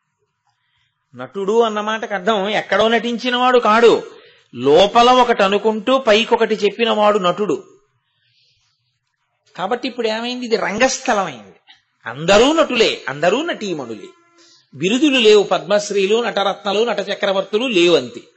కానీ ఒక్కొక్కడు చాలా గొప్ప నటుడు ఉంటాడు. లోకంలో ఆ నటనని ఆధారం చేసుకుని వాడు భోజనం చేస్తుంటాడు. ఇలా తయారైపోతే ఏమవుతుందంటే ఆ త్రికరణ శుద్ధి నశించిపోతుంది. ఇది కరణము అంటారు. ఈ కరణము ఎందుకు గతి తప్పుతుందంటే భోగము కొరకు. ఇలా చెప్పేస్తే ఏదో పని అయిపోతుందిగా, అలా చేసేద్దాం అంటాడంతే. అంతేకాని అలా నీ చెయ్యను. ఎందుకు చెయ్యవు? ధర్మం కోసం చెయ్యను. నేను ఏది అనుకుంటున్నానో అదే మాట్లాడతాను, నేను ఏది మాట్లాడుతున్నానో అదే చేస్తాను. అలా నిలబడే ప్రయత్నం మొదలు పెట్టాడనుకోండి, అలా మొదలుపెట్టి మీరు సాధన చెయ్యగా చెయ్యగా చెయ్యగా చెయ్యగా వచ్చే ఒడుదుడుకుల్ని కూడా ఈశ్వరుడే దిద్దుతాడు. దిద్ది ఆ త్రికరణ శుద్ధిని ఏర్పాటు చేస్తాడు. కానీ నేను ఏదో ఉపన్యాసంలో చెప్పేసినంత తేలిక అని మీరు అనుకోకండి. కానీ అది దుస్సాధ్యము అని కూడా మీరు అనుకోకండి. అది సాధ్యమే. ఇది చెప్పు ఈశ్వరుడికి అని పూజ వచ్చింది. మనం ఏం చేస్తామంటే ఈశ్వరుడి దగ్గరికి వెళ్ళి పరమభక్తుల్లా కూర్చుంటాం. ఈశ్వరుడి దగ్గర చేసేదంతా నటనయే పూజ పేరుతో. ఎందుకో తెలుసా అండి? ధూపమాఘ్రాపయామి అంటాడు, చెయ్యి తిప్పుతుంటుంది, తను ఎక్కడో తిరుగుతూ ఉంటాడు. నటనేనా? ఏది మనసు ఎక్కడుంది? అక్కడ మనసు లేదు. మంత్రం ఒకటి, చేసే క్రియ ఒకటి. మంత్రం గడగడగడగడగడగడగడ వెళ్ళిపోతుంటుంది, తాను ఇక్కడ క్రియ ఇంకోటి చేస్తుంటాడు. క్రియ ఒకటి, మనసు ఒకటి, నోరొకటి. ఈశ్వరుడి దగ్గర కూడా నటుడవే. ఈశ్వరుడి దగ్గర కూడా నీవు పూజ చెయ్యట్లేదు. నువ్వు పూజ అంటే త్రికరణ శుద్ధితో అక్కడ నిలబడగలిగితే ఈశ్వరుడు నిన్ను అనుగ్రహిస్తాడు. అందుకే అసలు పూజ అన్న మాటకు అర్థం ఏంటో తెలుసా అండి? ఈశ్వరుడితో మాట్లాడుకోవడమే పూజ. మా నాన్నగారంటే నాకు చాలా పూజ్య భావన అంటే అర్థం ఏంటి? నాన్నగారండి ఫలానా వారు పెళ్లికి రమ్మని పిలిచారు, కానీ నేను అప్పుడు విశాఖపట్నంలో ఉపన్యాసంలో ఉంటాను, నేను వెళ్ళాలంటారా నాన్నగారండి అని అడిగాను అనుకోండి. మా నాన్నగారు అలా కాదు, ఆయన మనకి చాలా ఆత్మీయుడు, ఆయనకున్నది 2 కూతుళ్ళు. ఒక కూతురు పెళ్లి ప్రారంభం చేసినప్పుడు నీతో చెప్పాడు, మొదలు పెట్టాను వెతకడం అని. చాలా కోరుకున్నాడు, నేనో నువ్వో వెళ్ళాలనుకున్నాడు. నేను పెద్దవాడిని అయిపోయాను, రాలేను. నువ్వు కూడా వెళ్ళకపోతే ఆయన ఎంత నొచ్చుకుంటాడు? ఆయన అంత పెళ్లి చేసుకున్నా ఆయన అస్తమానం అదే తలుచుకుంటాడు, మనం రాలేదు మనం రాలేదు మనం రాలేదు. కాబట్టి ఏం పర్వాలేదు, వచ్చే సంవత్సరం ఆ ఒక రోజుకి 10 రోజులు ఇద్దుగాను, ఆఖరి రోజు ఉపన్యాసం రద్దు చేసి నువ్వు ఆ పెళ్లికి వెళ్ళు అంటారు నాన్నగారు. అంటే నాన్నగారండి అయితే మీరు చెప్పినట్టు చేస్తాను. ఇప్పుడు నా స్వబుద్ధి లేదు, నేను వెంటనే ఆయనకి ఫోన్ చేసి ఆఖరి రోజు ఉపన్యాసానికి నేను రావట్లేదు. ఎందుకంటే ఇది కారణం, మా నాన్నగారు ఇలా చెప్పారు, బాగుండదు, మా కుటుంబ సంబంధమైన విషయం, కాబట్టి నేను అక్కడికి వెళుతున్నాను. పెళ్లికి వెళ్తున్నారా లేదా? మీరు మీ ఇంటికి పెద్దవారైన నాన్నగారితో ఎలా మాట్లాడుతున్నారో, మీకు ఇబ్బంది వస్తే వెళ్ళి నాన్నగారండి ఏంటో ఇలా అయిందండి, మనసు బాగులేదని ఎలా చెప్తున్నారో, అలా మీరు మీకున్న ఈశ్వరుడితో చెప్పుకోగలరా? ఏమిటో మా ఆవిడ కింద పడిపోయిందండి, కాలు బెణికిపోయింది, ఈశ్వర చాలా నిప్పెడుతోంది, సరిగ్గా నడవలేకపోతోంది, నా మనసు కొంచెం ఇబ్బంది పడింది, నా మనసు కాస్త గాయపడింది, ప్రసన్నంగా ఉండలేకపోయాను. ఈశ్వర ఏమీ ఆపద అంతకన్నా ఎక్కువ లేకుండా కర్మఫలాన్ని అక్కడతో అనుభవింపచేసేసేయి తండ్రి. అందుకని ఒకవేళ ఏదన్నా చేసిన పాపం లేకుండా ఉంటే మనుష్య శరీరం ఎందుకు వస్తుంది, కానీ అంతకన్నా ఎక్కువ నన్ను ఖేద పెట్టకే అని మీరు త్రికరణ శుద్ధిగా ఈశ్వరుడితో మాట్లాడడం పూజ. అది ఎప్పుడు మాట్లాడతారు? ఆయన ఉన్నాడని మీరు నమ్మితేను. అది విగ్రహం అంటే మీరెందుకు చెప్తారు? అది విగ్రహం అండి అన్నారనుకోండి, ఇంకెందుకు దానికి చెప్పడం ఎందుకు? దానికి చెప్పినా స్తంభానికి చెప్పినా ఒకటే మీ దృష్టిలో. అది మీ ఇంటి పెద్ద ఆయన, మీ నాన్నగారు, నాన్నగారికి నాన్నగారు, ఈశ్వరుడు ఆయన. ఆయన మిమ్మల్ని అనుగ్రహించగలడు అనుకుంటే మీరు ఈశ్వరుడికి చెప్తారు. మీరు ఈశ్వరుడికి చెప్పుకోవడం మీకు అలవాటు అయిపోతే మీకు పూజ. అది మీ అబ్బాయికి ఎంసెట్ లో బ్రహ్మాండమైన ర్యాంక్ వచ్చింది, పరిగెత్తుకుంటూ వెళ్ళి నాన్నగారండి నాన్నగారండి మీరు నన్ను అనుగ్రహించారు, నా కొడుక్కి మంచి ర్యాంక్ ఇచ్చారు, నాన్నగారు చాలా సంతోషం అని మీరు మీ పూజా మందిరంలోకి వెళ్ళి అన్నారనుకోండి, మీ ఇంట ఈశ్వరుడు ఉంటాడు. ఆఖరణ ఎప్పుడోసారి అందరికీ స్వీట్లు అవి అన్నీ ఇచ్చేసిన తర్వాత ఇవాళ పొద్దున్న 10 గంటలకి తెలిసిన రిజల్ట్ కి ఊళ్ళో కనపడ్డ వాళ్ళందరికీ ఫోన్లు చేసి చెప్పారు, అందరికీ స్వీట్లు ఇచ్చారు. రేపు సూర్యోదయం అయిన తర్వాత పూజా మందిరంలోకి వెళ్ళాక మీకు గుర్తొచ్చాడు ఆయనకి చెప్పాలని. అప్పుడు కూడా ఉంటుందో ఉండదో, ఇంకా వాళ్ళకి చెప్పలేదు వీళ్ళకి చెప్పలేదు అనుకుంటూ అక్కడ కూర్చున్నారు, కానీ ఆయనకి చెప్పింది లేదు. మీ అబ్బాయి ఇంట్లో శుభకార్యం అవుతూ మీకు ముందు చెప్పడం మానేస్తే అంత నొచ్చుకుంటున్నారే, ఇన్ని శుభాలను ఇస్తున్న ఈశ్వరుడి గదిలోకి వెళ్ళి చెప్పడం మీకు ఎందుకు అలవాటు కాలా? ఆ త్రికరణ శుద్ధి అక్కడ ఉంటుంది. ఉన్నాడన్న భావన ఒకటి మీకుంటే మీరు ఆయనతో సమన్వయం కాగలరు, మీరు ఆయనతో మాట్లాడగలరు. ఆయన కోరేది అది. నాతో మాట్లాడు ఆర్తో జిజ్ఞాసురర్థార్థి జ్ఞానీచ భరతర్షభ, నాతో మాట్లాడవాయా, నన్ను అడుగు నేను తీరుస్తాను. అలా నేనున్నానని నమ్మినప్పుడు ఏం చేస్తావు? బాగుండదు, నాన్నగారు ఇంట్లో ఉన్నాడని చెప్పి చెయ్యకూడదు కూడా చేయకుండా ఉంటావు కదూ. నాన్నగారిని సలహాలన్నీ అడిగి నాన్నగారు ఇంట్లో తిరుగుతూ ఉండగా తప్పుడు పనులు ఎలా చేస్తావు? ఇంట్లో చేయలేవు, బయట చేయలేవు. నాన్నగారి గౌరవం పాడవుతుంది. నాన్నగారికి చెప్పేస్తారు ఎవరో వెళ్ళి, నాన్నగారికి తెలియకుండా ఉండదు, తెలిసిపోతుంది. అంటే నువ్వు చేస్తావా? ఈశ్వరుడు అన్ని చోట్ల ఉండి చూస్తున్నాడు అన్నప్పుడు నువ్వు ఎలా చేస్తావు తప్పు పని? చెయ్యకుండా ఉండగలుగుతావు. ఇవన్నీ పొరపాట్లు ఎందుకు వస్తాయో తెలుసా అండి? విశ్వేశ్వర నామం అర్థం కాకపోవడం వల్ల వచ్చింది. అరే మా ఇంట్లో టేబుల్, మా ఇంట్లో కుర్చీ, మా ఇంట్లో టీవీ కూడా ఆయనే ఉన్నాడు. ఆ టీవీలో నేను చూడకూడదు ఏదైనా చూస్తే ఆ టీవీలో ఉండి చూస్తున్నవాడిగా, చూస్తున్న కన్నుగా నువ్వు ఏది చూడకూడదో చూస్తున్నావని ఆయన కనిపెట్టేస్తాడు. అది నువ్వు వద్దు నేను చూడను అన్నారనుకోండి, అప్పుడు మీరు అనుగ్రహింపబడ్డారు. ఈశ్వరుడు పొంగిపోతాడు ఆ పూజకి. నాన్నగారి దగ్గరికి వెళ్ళి నాన్నగారికి పోల్దండ వేసి ఇంత అంచు పంచపట్టుకు వెళ్ళిపోయి ఇచ్చేసి నాన్నగారు చెప్పింది ఒక్క పని చేయకపోతే నాన్నగారు సంతోషిస్తారా? మీరు నాన్నగారికి ఏమీ ఇవ్వకపోయినా ఏం చేసినా నాన్నగారిని అడిగి నాన్నగారు ఏం చెప్తారో అదే మీరు చేయడం మీకు అలవాటైతే నాన్నగారు మీ ఇంట్లోనే ఉంటారు. మీరంటే పొంగిపోతారు కదండి. అది పూజ. ఆ స్థితికి ఎప్పుడు వస్తారు? విశ్వేశ్వర అన్న నామము బాగా అర్థమైతే అప్పుడు ఆయన ఏం చేస్తాడు? తారయ. ఆయన మిమ్మల్ని ఏ సంసారమునందు ఉంచాడో ఆ సంసారము నుండే ఆయన పైకి కూడా ఎత్తేస్తాడు. అందుకే క్షీరసాగర మథనం చేస్తే ముందు హాలాహలమే రావాలి. ఎందుకు రావాలో తెలుసా అండి? అసలు ముందు సంసారము నుంచి గట్టెక్కాలి అనుకున్నవాడు సంసారంలో ముందు విషాన్నే చూడాలి. అందులో కామక్రోధ లోభ మద మోహమాత్సర్యాలు లేకుండా ఉంటే అది అమృతం అయిపోలేదండి సంసారం. అందులోంచి గట్టెక్కడం ఎందుకు? అందులోనే పడి ఉండొచ్చు. అందులో విషం ఉంది, కానీ విషం ఉంది అని ఎప్పుడు తెలుస్తుంది? ఆ విషం మీకు ఒకసారి తగలాలి. తగిలి అమ్మో నాకు ఇది వద్దని మీరు అనగలగాలి. అది చాలా బాగుంది అనుకుంటే ఇంకెవడేం చేస్తాడు? అక్కడే ఉంటారు. అమ్మో ఇది విషయం అండి నాకు వద్దు అని అనగలిగితే ఎత్తడానికి ఆయన ఉన్నాడు. నాకు చాలా బాగుంది మాస్టర్, మీరు జోక్యం చేసుకోకండి అంటే అయితే అనుభవించు అంటాడు కదా. ఇది మీ యందు రావలసిన భావన. ముందు మీ యందనగా మీ యందు కాదు, నా యందు. రోజు చెప్తున్నాను కాబట్టి ఈ స్థితి లోపల కలిగితే విశ్వేశ్వర మీకు అన్వయం అవుతుంది. అప్పుడు ఎక్కడో కాదు ఈశ్వరుడు ఇక్కడున్నాడు అన్న భావన స్థిరపడి ఈశ్వరుని యందు ప్రవేశిస్తాడు.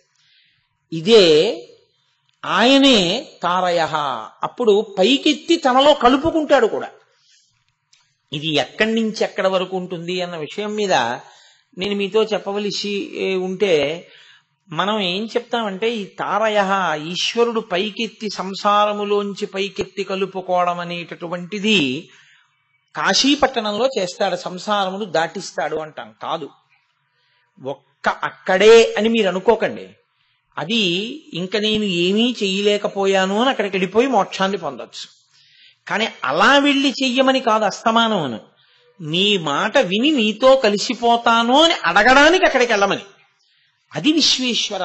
నేను ఇక్కడికి వచ్చి ఏ విశ్వనాథుణ్ణి చూస్తున్నానో ఆ విశ్వనాథుడే నాకు విశ్వమంతా కనపడుగాక అని ప్రార్థించాలి. అందుకే అందరూ అక్కడికి వెళ్ళి పరమశివుడికి అభిషేకం చేసి కోరికలు కోరి అమ్మవారి దగ్గరికి వెళ్ళి నేను బతికున్న నాళ్ళు అన్నం కావాలంటే ఒక్క శంకరాచార్యులు వారు మాత్రం ఏమన్నారు? జ్ఞాన వైరాగ్య సిద్ధ్యర్థం భిక్షాందేహీ చ పార్వతి మాతా చ పార్వతీదేవి పితాదేవో మహేశ్వర బాంధవ శివభక్తాశ్చ స్వదేశో భువనత్రయం అన్నారు. అమ్మా నేను అన్నం ఒక్కటే అడగట్లేదు, తిన్న అన్నము వలన నాకు జ్ఞానము రావాలి. జ్ఞాన వైరాగ్య సిద్ధ్యర్థం భిక్షాందేహీ చ పార్వతి, నాకు జ్ఞాన వైరాగ్యములని ఇయ్యమ్మా. ఇలా ఎన్నాళ్ళు ఈ శరీరాలతో ఉండిపోమంటావు నన్ను? అలా ఉంచద్దు. జ్ఞాన వైరాగ్యములను కూడా ఇయ్యి. ఇందులో ఉన్న నేనని తెలుసుకుని ఇది పడిపోతున్నప్పుడు బెంగ పెట్టుకోకుండా విశ్వేశ్వరుని యందు కలిసిపోగలిగిన శక్తిని నువ్వు కృప చెయ్యి. ప్రకృతి స్వరూపానివి నువ్వు కాబట్టి తల్లి. ఎందుకని ఇదంతా శరీరం అంతా అమ్మవారు, లోపల ప్రవేశించినది అయ్యవారు. ఈ మైక్ అమ్మవారైతే లోపలున్న కరెంటు ఈశ్వరుళ్లాగా. కాబట్టి అమ్మా ఆ జ్ఞాన వైరాగ్యములని అని శంకర భగవత్పాదులు అడగలేదు. అలా అడిగి వచ్చిన వాడు ఎవరున్నాడో వాడు ఎక్కడున్నా తరింపబడతాడు, తరింప చేస్తాడు ఈశ్వరుడు. ఆయన అలా అనుగ్రహిస్తాడు. అది అంతర్లీనమై ఉంటుంది. ఆ ప్రవాహము అంతర్లీనమై పైకెత్తుతాడు. అందుకే మీకు కాశీపట్టణంలో శరీరం పడిపోయినటువంటి జీవులకి పడిపోతుండగా ఎలా అయితే తారకాన్ని పరమేశ్వరుడు వెళ్లి కుడి చెవిలో చెప్తాడో అలా చెప్పేటటువంటి ఇంకొక ప్రాంతం ఏదో తెలుసా అండి? దక్షారామం. దక్షారామంలో పరమేశ్వరుడు ఎవరి శరీరమైనా దక్షారామ క్షేత్రంలో పడిపోతే వాళ్ళు ప్రార్థన చేశారా చెయ్యలేదా చూడడు. ఆ ప్రదేశం అటువంటిది. నేను మీతో అన్నానే కార్యాలయం ముందు కూర్చున్నట్టు అని. ఆ ప్రదేశమునకు ఆ పవిత్రత. దక్షారామం వెళ్లి పడిపోయినటువంటి వాళ్ళు ఎవరైనా ఉంటే, పడిపోవడం అంటే అక్కడ ఆత్మహత్యలు చేసుకోమని కాదు. అందుకే శాస్త్రం ఏమైందో తెలుసా అండి? ఎవరిని అనుగ్రహిస్తాడు భీమనాథుడు అని అడిగారు. అడిగితే దక్షవాటిక గృహపతి భీమనాథుడు భీమనాయకుడు. ఆ దక్షవాటిక, మనం ద్రాక్షారామం అంటున్నది ద్రాక్షారామం కాదు, దక్షవాటిక. దక్షవాటిక గృహపతి భీమనాయకుడు. ఆ దక్షవాటిక అయినటువంటి దక్షారామ క్షేత్రానికి అధిపతి గృహస్థైనటువంటి ఆ భీమనాయకుడున్నాడే ఆయన కీట పతంగ సరీసృపాళికిన్, దోమలకి రెక్కల పురుగులకి పతంగములు అంటే పక్షులకి సరీసృపాళికిన్ ఆ పావులకి కూడా ప్రాణోత్క్రమణమైపోయేటటువంటి సమయంలో సహజ జహత్ సమీర సంకట కాలమునందు సహజ జహత్ అంటే పైకి లేచిపోవడం, సమీర అంటే వాయువు, సంకట కాలము అంటే ఊపిరి లోపలికి వచ్చి పైకి వెళ్ళిపోతే సంతోషంగా ఉంటుంది. అలా కాకుండా అందట్లేదు అనుకోండి, అది సంకటకాలము అని పేరు దానికి. ఎందుకని పెద్ద నిద్రకు మాగన్ను పెట్టువేళ అంటాడు శ్రీనాథ మహాకవి. వెళ్ళిపోతున్నాడు ఇక, ఈ లోకంలోంచి వెళ్ళిపోతున్నాడు ఇక, శాశ్వతంగా కన్ను మూతపడిపోతుంది. అప్పుడు మీరు ఏది పట్టుకొచ్చి చేతిలో పెట్టండి, ఇక సుఖమన్న మాట ఏమి ఉండదు. ఇక ఓ లడ్డూ పట్టరండి, ఓ పండు పట్టరండి, ఆయన కోరుకున్నది పట్టరండి, కొడుకే ఉండనివ్వండి, కూతురే ఉండనివ్వండి, బంధువులే ఉండనివ్వండి, ఏమీ ఉండదు. ఇక సంకటకాలమునందు అది ఎప్పుడు సహజ.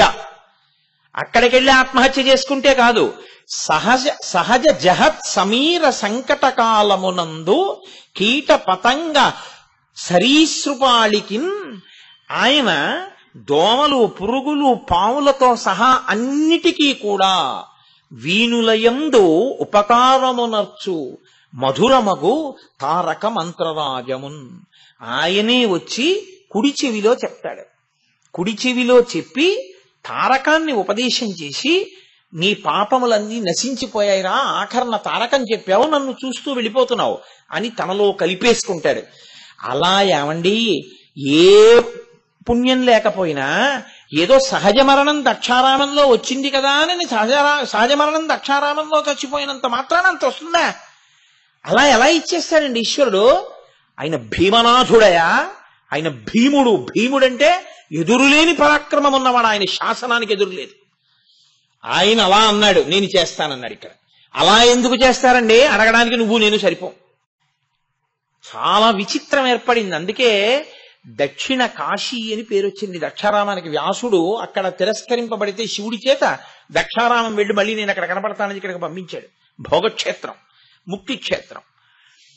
దక్షారామంలో లింగ ప్రతిష్ఠ చేద్దామని సప్తర్షులు అనుకున్నారు. వాళ్ళు ప్రతిష్ఠ చేద్దాం అనుకున్నారు.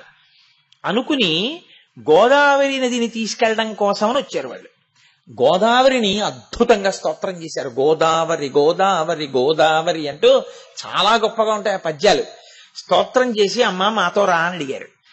7 ఋషులం పరమేశ్వరుడు యొక్క పాదముల ముందు నువ్వు ప్రవహించాలి. నువ్వు అలా ప్రవహించడం మొదలు పెడితే నీ యొక్క జలములతో తీసుకెళ్లి శివాభిషేకంతో ప్రతిష్ఠ అయిన తర్వాత ప్రారంభం చేస్తాం, మాతోరా అని సప్తర్షులు గోదావరిని తీసుకొస్తే సప్త గోదావరి అయింది ఆవిడ. ఋషులు పక్కన ముందు నిలబడి స్తోత్రం చేస్తూ తీసుకెడుతున్నారు గోదావరిని. పొంగుతూ పొర్లుతూ గంగావతరణంలో గంగ ఎలా వచ్చిందో అలా వెడుతోంది గోదావరి దక్షారామం వైపు. అక్కడ రాక్షసులు కొంతమందికి వైరాగ్యం వచ్చి దక్షారామ క్షేత్రానికి ద్వారం ఉన్న వైపుకి గోదావరి వెడుతుండగా వాళ్ళు తపస్సు చేసుకుంటున్నటువంటి ఆ తపోవాటికలను, యజ్ఞభూములను, అక్కడ పెట్టుకున్నటువంటి వేదులను గోదావరి ముంచెత్తింది. రాక్షసులందరూ ఒక్కసారి లేచారు. ఎవడ్రా గోదావరి నీటి తీసుకొచ్చిన వాడు, ఇది ఇంకిపోవుగాక అన్నారు. ఇంకిపోయింది. సప్తర్షులు తీసుకొచ్చిన గోదావరి చుక్క నీరు లేదు. ఎక్కడ గోదావరి ఉండిపోయిందో అక్కడే ఉండిపోయింది. తీసుకొచ్చిన గోదావరి అంతా ఇంకిపోయింది. జహ్నువు తాగితే ఎలా ఇంకిపోయిందో అలా ఇంకిపోయింది. కానీ అక్కడ ఒక ఏరుంది, దాన్ని తుల్యభాగా అంటారు. తుల్యభాగా, దానికి ఆ పేరు ఎందుకు వచ్చిందంటే తుల్యభాగుడు అని ఒక రాక్షసుడు. ఆయన తుల్యభాగుడు అంటే తుల అంటే త్రాసు. అది ఎప్పుడు సమానంగా చెప్తుంది. ఇటు బరువా అటు బరువా, దానికి ఏం పక్షపాతం ఉండదు. ఎటు బరువో చెప్తూ ఉంటుంది కదండి. సమానంగా ఉంటే సమానంగా ఉందని చెప్తుంది. తుల్యభాగా, ఆయనకేం పక్షపాతం లేదు. ఎవరు ధర్మమో అటు మాట్లాడతాడు. ఆయన రాక్షసుడు, వృద్ధుడు అయినా అలాగే మాట్లాడతాడు. ఆయన తీసుకొచ్చాడు తపశ్శక్తితో అక్కడికి ఆ ఏటిని, ఆ నదిని. ఆ నదీ జలాలతో వాళ్ళు రోజు యజ్ఞయాగాది క్రతువులు చేస్తున్నారు. నీరు లేకపోతే రాక్షసులైతే మాత్రం తపస్సు ఎలా చేస్తారండి? యజ్ఞం ఎలా చేస్తారు? ధర్మం ఎలా నడుస్తుంది? అందుకని అది తుల్యభాగా ఆయన పేరు మీద వచ్చింది. ఆ నీళ్లే ఉన్నాయి అక్కడ. కష్టపడి సప్తర్షులు తీసుకొస్తున్నటువంటి గోదావరి ఇంకిపోయింది. అవతల ప్రతిష్టకి వేళ దాటిపోతోంది. ఇప్పుడు మళ్ళీ వెళ్ళి తీసుకొద్దామంటే రాక్షసులు అక్కడ అడ్డున్నారు. వీళ్ళకి గోదావరిని ఎలా తీసుకొద్దామన్న ప్రయత్నం పోయి, కలియుగం కదండి, ఇంత సప్తర్షులకి కోపం వచ్చింది. మేమింత కష్టపడి తెచ్చిన గోదావరిని ఇంకింప చేస్తారా? కాబట్టి మీకు దగ్గర ఉన్నటువంటి ఏరుందే తుల్యభాగా, దీని నదీ జనములు స్పృశింపబడుటకు అనర్హములగుగాక, ఇది దేవతార్చనకు పనికి రాకుండుగాక, ఈ నదీ స్నానములు త్రాగుటకు కాని స్నానమునకు కాని పనికి రాకుండా పోవుగాక అని శపించారు. ఇప్పుడు తుల్యభాగా స్నానానికి పనికిరాదు, తుల్యభాగా పూజకు పనికిరాదు, తుల్యభాగా యజ్ఞయాగాదులకు పనికిరాదు. సప్తగోదావరి వెనక్కి వెళ్ళిపోయింది. దక్షారామం దగ్గరికి ప్రవాహం లేదు. ఇప్పుడు ఈ తుల్యభాగుడు లేచాడు. పెద్ద ఆయన రాక్షసుడు. ఒక్కొక్కసారి అదండి గమ్మత్తు. ఆయన లేచి అన్నాడు, ఏమయ్యా, లోకంలో అత్యంత పూజనీయమైంది నీరు. ఎవరికున్న మైలనైనా ఎవరికన్నా అశౌచాన్నైనా తీయగలిగింది నీరు. ఎంతటి తాపాన్నైనా పోగొట్టేది నీరు. మీకు కోపాలు వచ్చి నీటికి శాపాలు ఇచ్చారా? వీళ్ళేమో సప్తగోదావరిని ఇంకింపచేశారా? ఋషులేమో తుల్యభాగకి శాపం ఇచ్చారా? నీటి చోలికి మీరు ఇలా వెళితే మీ కోపాలు ప్రదర్శిస్తే లోకం ఎలా ఉద్ధరింపబడుతుంది? ఇదే మీరు చేయవలసిన పని. మీ కోపాలు ఉపసంహరించండి అన్నాడు. అంటే ఋషులు అన్నారు, ఒకసారి మేము శాపవాక్కు విడిచిపెట్టేసిన తర్వాత తీయడమే కుదరదు. కాబట్టి మేము ఒక వరం ఇస్తాం. ఈ తుల్యభాగా నది యందు ప్రత్యేకమైనటువంటి తిథులలో, పర్వాలలో, సంక్రమణాలలో ఇందులో స్నానాలు చేసేవాళ్ళు, ఆదివారాలు స్నానం చేసేవాళ్ళు, శౌచముండగా 4 ఆదివారములు ఇందులో స్నానం చేసి ఉపవాసం ఉండి భీమనాథుణ్ణి సేవించేటటువంటి గొడ్రాలికి కూడా కొడుకు పుట్టాలి అని వాళ్ళు తుల్యభాగకు వరాలిచ్చారు. ఇప్పుడు తుల్యభాగ మళ్ళీ వరాలు పొందింది. రాక్షసమునులు అన్నారు, మేము సప్తగోదావరిని ఇంకింపచేశాం, ఇప్పుడు సప్తగోదావరి రావడానికి అంగీకరిస్తాం, కానీ మేము ఇంకింపచేసిన నీరు మళ్ళీ మా అనుగ్రహంతో కదా వస్తోంది, గోదావరిగా వచ్చిన అనుగ్రహం లేదు ఇప్పుడు. కానీ ఈశ్వరుడు మమ్మల్ని అనుగ్రహించి పరమశివుడే సప్తగోదావరి అడుగున ప్రవాహంగా వెడుతుంటాడు.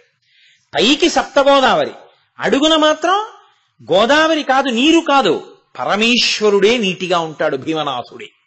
కాబట్టి అంతర్వాహిని అంటారు. ఇక్కడ అంతర్వాహిని ఉందండి అంటారు, అంటే అడుగున ప్రవహించేది ఉంది అంటారు. అందుకే మీరు మిగిలిన క్షేత్రాలకి వెళ్లి స్నానం చేస్తే చెప్పే మంత్రం వేరు. ఒక్క దక్షారామలో మాత్రం స్నానం చేస్తే ఒక మంత్రం చెప్పుకుని స్నానం చేయాలి. నమస్తే భీమనాథాయ సప్తగోదావరాంభసే. అంభసి అంటే నీళ్లు. ఎందుకంటే ఆయన గుమ్మం ముందు నుంచే కదండి వెడుతుంటుంది. మనం అటువైపు నుంచి వెడుతుంటాం, రోడ్డు మీద కార్లు అవి పార్క్ చేసే గేట్లోంచి ఎడతాం కాదు. అసలు ఎదురుగుండా పెద్ద రావి చెట్టు, శివలింగం, నంది, దాని వెనకాతలకి వెడితే మెట్లు దిగితే సప్తగోదావరి వెడుతూ ఉంటుంది.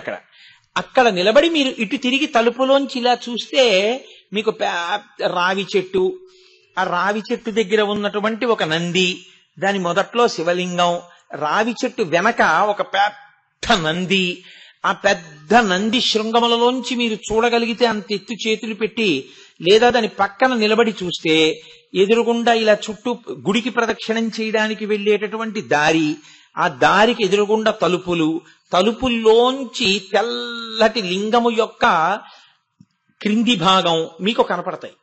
కాబట్టి మీరు గుడివేపుకి తిరిగి నమస్తే భీమనాథాయ అని, ఓ ఈశ్వరా మీకు నమస్కారం, సప్తగోదావరాంభసే, నేను ఈ సప్తగోదావరిలో స్నానం చేస్తున్నాను.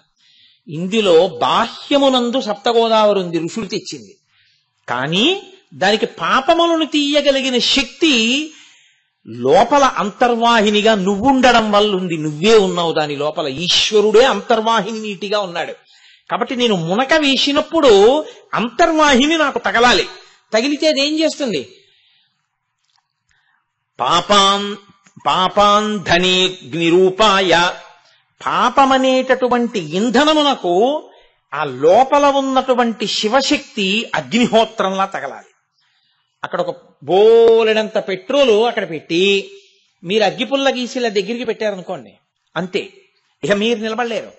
భగ్గన అంటుకుంటుంది ఆ పెట్రోల్ అంతా. ఇంధనము అంటే మండించేది, కష్టపడేదో పచ్చికర్ర అంటుకున్నట్టు అంటుకోవడం కాదు. అంత కిరసనాయిలో, అంత పెట్రోలో, గ్యాస్ ఉన్న చోటుకి వెళ్ళి అగ్గిపుల్ల పెడితే అలా భగ్గున అంటుకుంటుందో, అలా నాలో ఉన్నటువంటి సమస్త పాపములు అంటిపెట్టుకుని ఉన్నాయి. ఇవి నేను ములిగినప్పుడు అడుగున ఉన్నటువంటి ఈశ్వర స్వరూపమైన అంతర్వాహిని తగలడం వల్ల అన్నీ కాలిపోవుగాక. కాబట్టి నేనేం చేస్తున్నాను?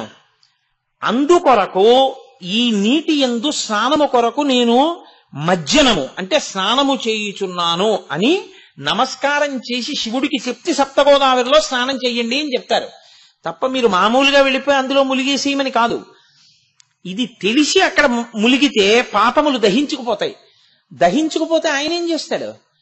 దక్షారామ క్షేత్రంలో ఉన్నవాడు, దక్షారామం వచ్చి శరీరం విడిచిపెట్టిన మహాపురుషులు ఉంటారు, లేదా విశ్వేశ్వరుని యొక్క అనుగ్రహమును మీకు పొందించి విశ్వమునందు విశ్వేశ్వర దర్శనం అయ్యేటట్టుగా చిట్ట చివరిలోనో మధ్యలోనో ఎప్పుడో అప్పుడు మాయా అన్న పొర పైకెత్తేస్తాడు. ఎత్తేస్తే ఇక విశ్వము కనపడడం మానేసి అంతటా విశ్వేశ్వరుడే కనపడతాడు. ఆయన దర్శనం చేస్తూ నవ్వుతూ సంతోషంతో ఆయనలో కలిసిపోయేటటువంటి అదృష్టాన్ని కృప చేస్తాడు. ఇది విశ్వేశ్వర.